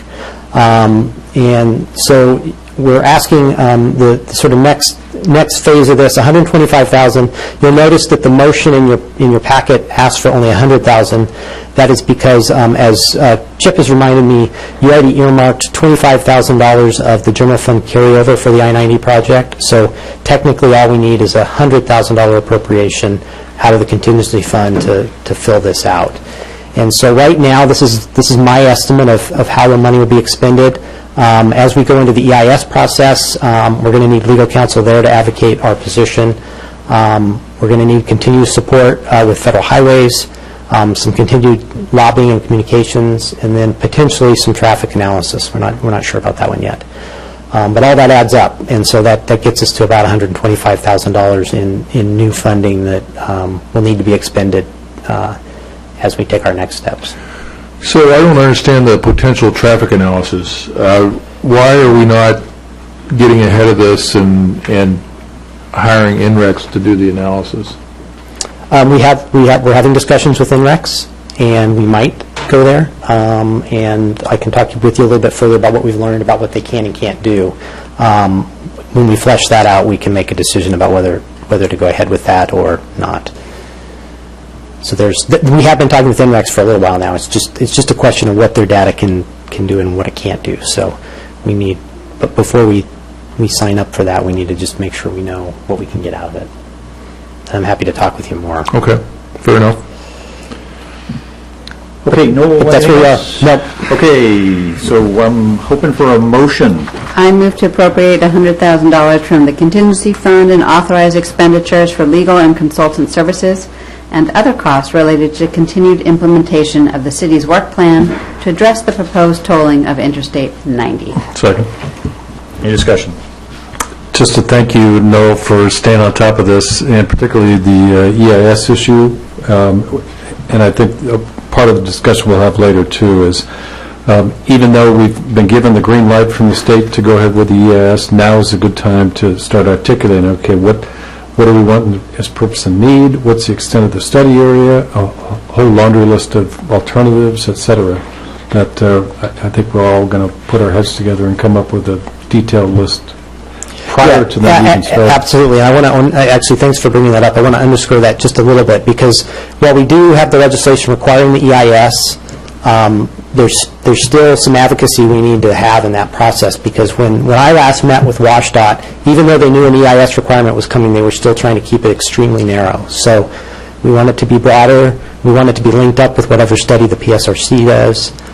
So we need to stay in that mix to make sure that we get the right outcome. Any other discussion? All in favor, signify by saying aye. Aye. Opposed? Motion carries. Thank you, Noel. That brings us to the end of regular business. We move to other business. Council member absences. Looking for a motion to excuse Council member Grouse, who is in Europe at this point. So moved. Second. All in favor, signify by saying aye. Aye. Opposed? Motion carries. Call it 6-0. Planning schedule. Noel? Planning schedule, anything you want to talk about here? Yeah, planning schedule. The only thing I have to mention is you'll notice, if you've been tracking it, that the Shoreline Master Program Review got bumped out to June 17th. It had been on June 3rd. That is because we won't have a final letter from the state to talk about until that point in time. So what we've done is add a discussion for you on some of the proposed Metro Transit service reductions on the June 3rd meeting. Okay. And did we learn if that was in plenty of time to get comments to Metro about the reductions?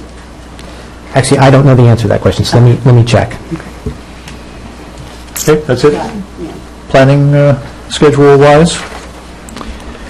Board appointments, you've all seen the list, I think. I've seen it too, but I have not started to go through it yet. So I will be doing that in the coming days, and will submit my recommendations to all of you as part of our next council meeting packet, I think, and we'll welcome your support or rejection of my recommendations. Mike, you asked if I wanted your comments. You're welcome to supply them to me. I'll take them under advisement along with everything else I've got. So if you feel strongly or have additional information, feel free to provide me with that. Council member reports, Mr. Grady. Timmy? Shane? Briefly, yes, the Open Space Conservancy Trust meeting met on the 16th, and we talked about the policy for special events and heard some testimony from citizens, and no decisions have been made there yet. Arts Council meeting on May 8th. The RFQ has gone out for artists for the art to be done on the fire station. So it's going to be integrated with the architecture firm, and bringing the artists in very early on, I think, will enhance the whole project. New summer art show opens June 3rd at the community center. That's it. Okay. Tom? Yeah. So, as Noel mentioned, the Sound Cities Association passed that policy statement unanimously about tolling, which was very exciting, and there was I was smiling and patting myself and everybody on the back, but that was great. The farmers market event last night, was wonderful, and kudos to everybody who put that on. And the farmers market starts June 9th, which is very exciting again for our community, 10 to 3. We had a utility board meeting and again thanked David Lobb and Rob Sexton for their service because they're departing from that. So we'll be looking forward to some new members. And then just because I have to plug it, my daughter's in Never Ending Story at U Theater. If people want to come see her and all the other wonderful actors and young actors and actresses this weekend and next weekend. Very good. So Renton Airport is trying to adopt or develop a plan for the next-gen navigation system coming in, which could be, I think, a win-win for the island, i.e. get the airplanes off Island Crest Way and route them not only along the channels, but high and slow along the channel, so you don't have I kind of mention that now for the staff's benefit, to be aware of that and to kind of do your secret handshakes with the Renton Airport staff on timing and when it's appropriate to put it on the schedule. The other thing I have, and I briefly talked to which I have a kind of a cute story, Mr. Mayor. My daughter was in the car when I was talking to you, and she said, "You were so rude. I taped you. Look how you sounded with the phone." But anyway. When she said you, did she mean me? No, she meant me. Oh, okay. Of course she meant me. So I apologize for that, Mr. Rudeness, Mr. Mayor there. But anyway. Always forgiven. Thank you, sir. Thank you. On a serious note, as you know, that the former mayor's meeting on February 2nd, we don't have that on our online schedule. A citizen was fortunate enough that we had a citizen tape it. I think with a quick memorandum, the city can kind of quantify the quality or lack of quality of that tape and get it on there. And with reference to transparency, more is better than less. And I think this is one of those situations where let's just get the thing online, available to the public, and be done with it. No? Yeah, I'll just jump in. That we are going to do that, so we'll get that done. Thank you.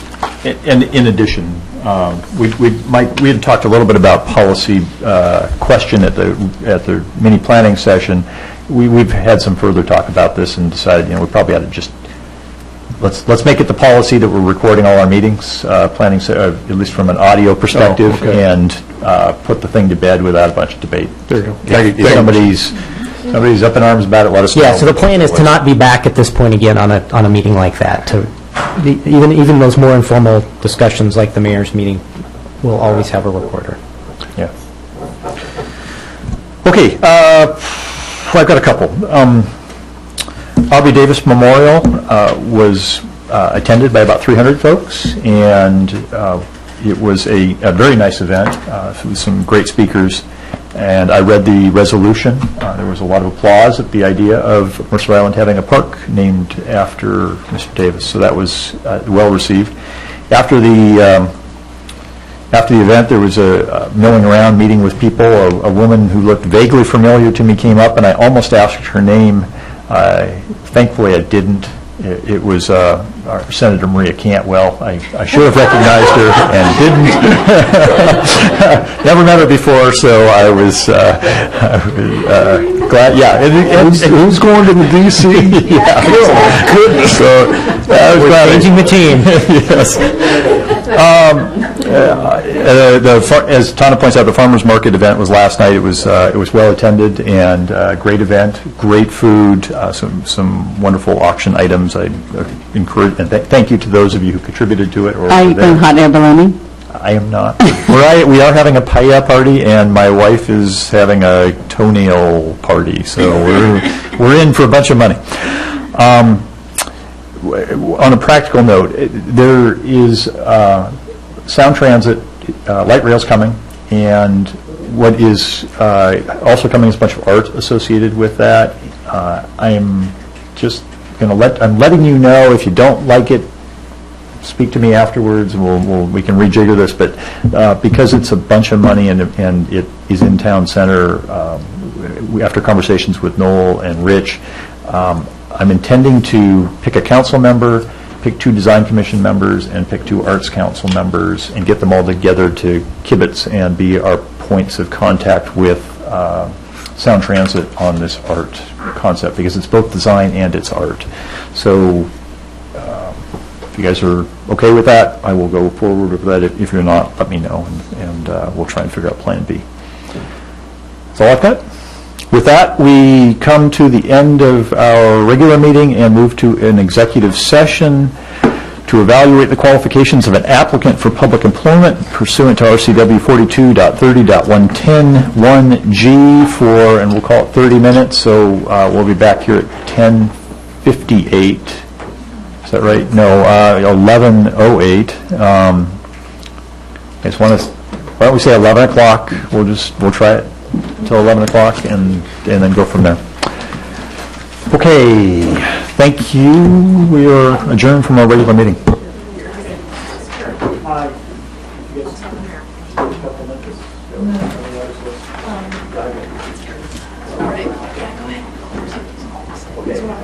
Yeah, that looks fine. Thank you, ladies. We'll be joined by Keith Nelson.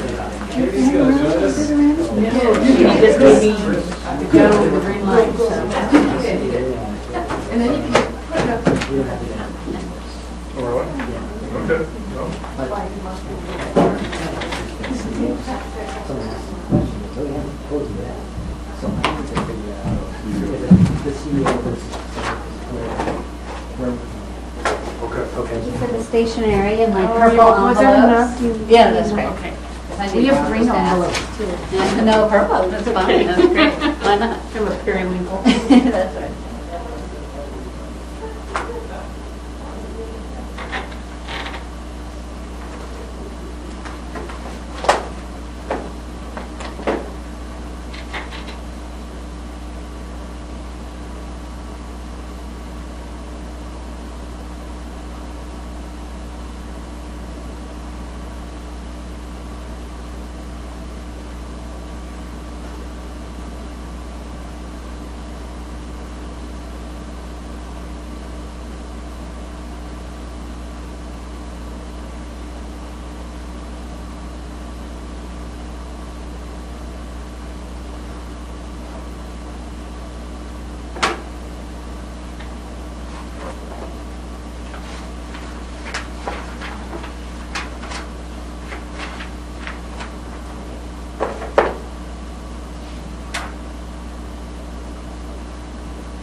I'll help you tomorrow. Thank you. Most of it's just I kind know of that. interesting. Yeah. I think there were just 2 directions. But when we stop referring to what they were changing, okay, thanks. The TIP is a really hard one to follow because they all have comments and opinions. And It's not always clear if they Yeah. have consensus. Right, and so that's one of the parts, what would the objective consensus be? Great, I knew you would have it, so thank you so much. Thanks, ladies. Thank you, Better.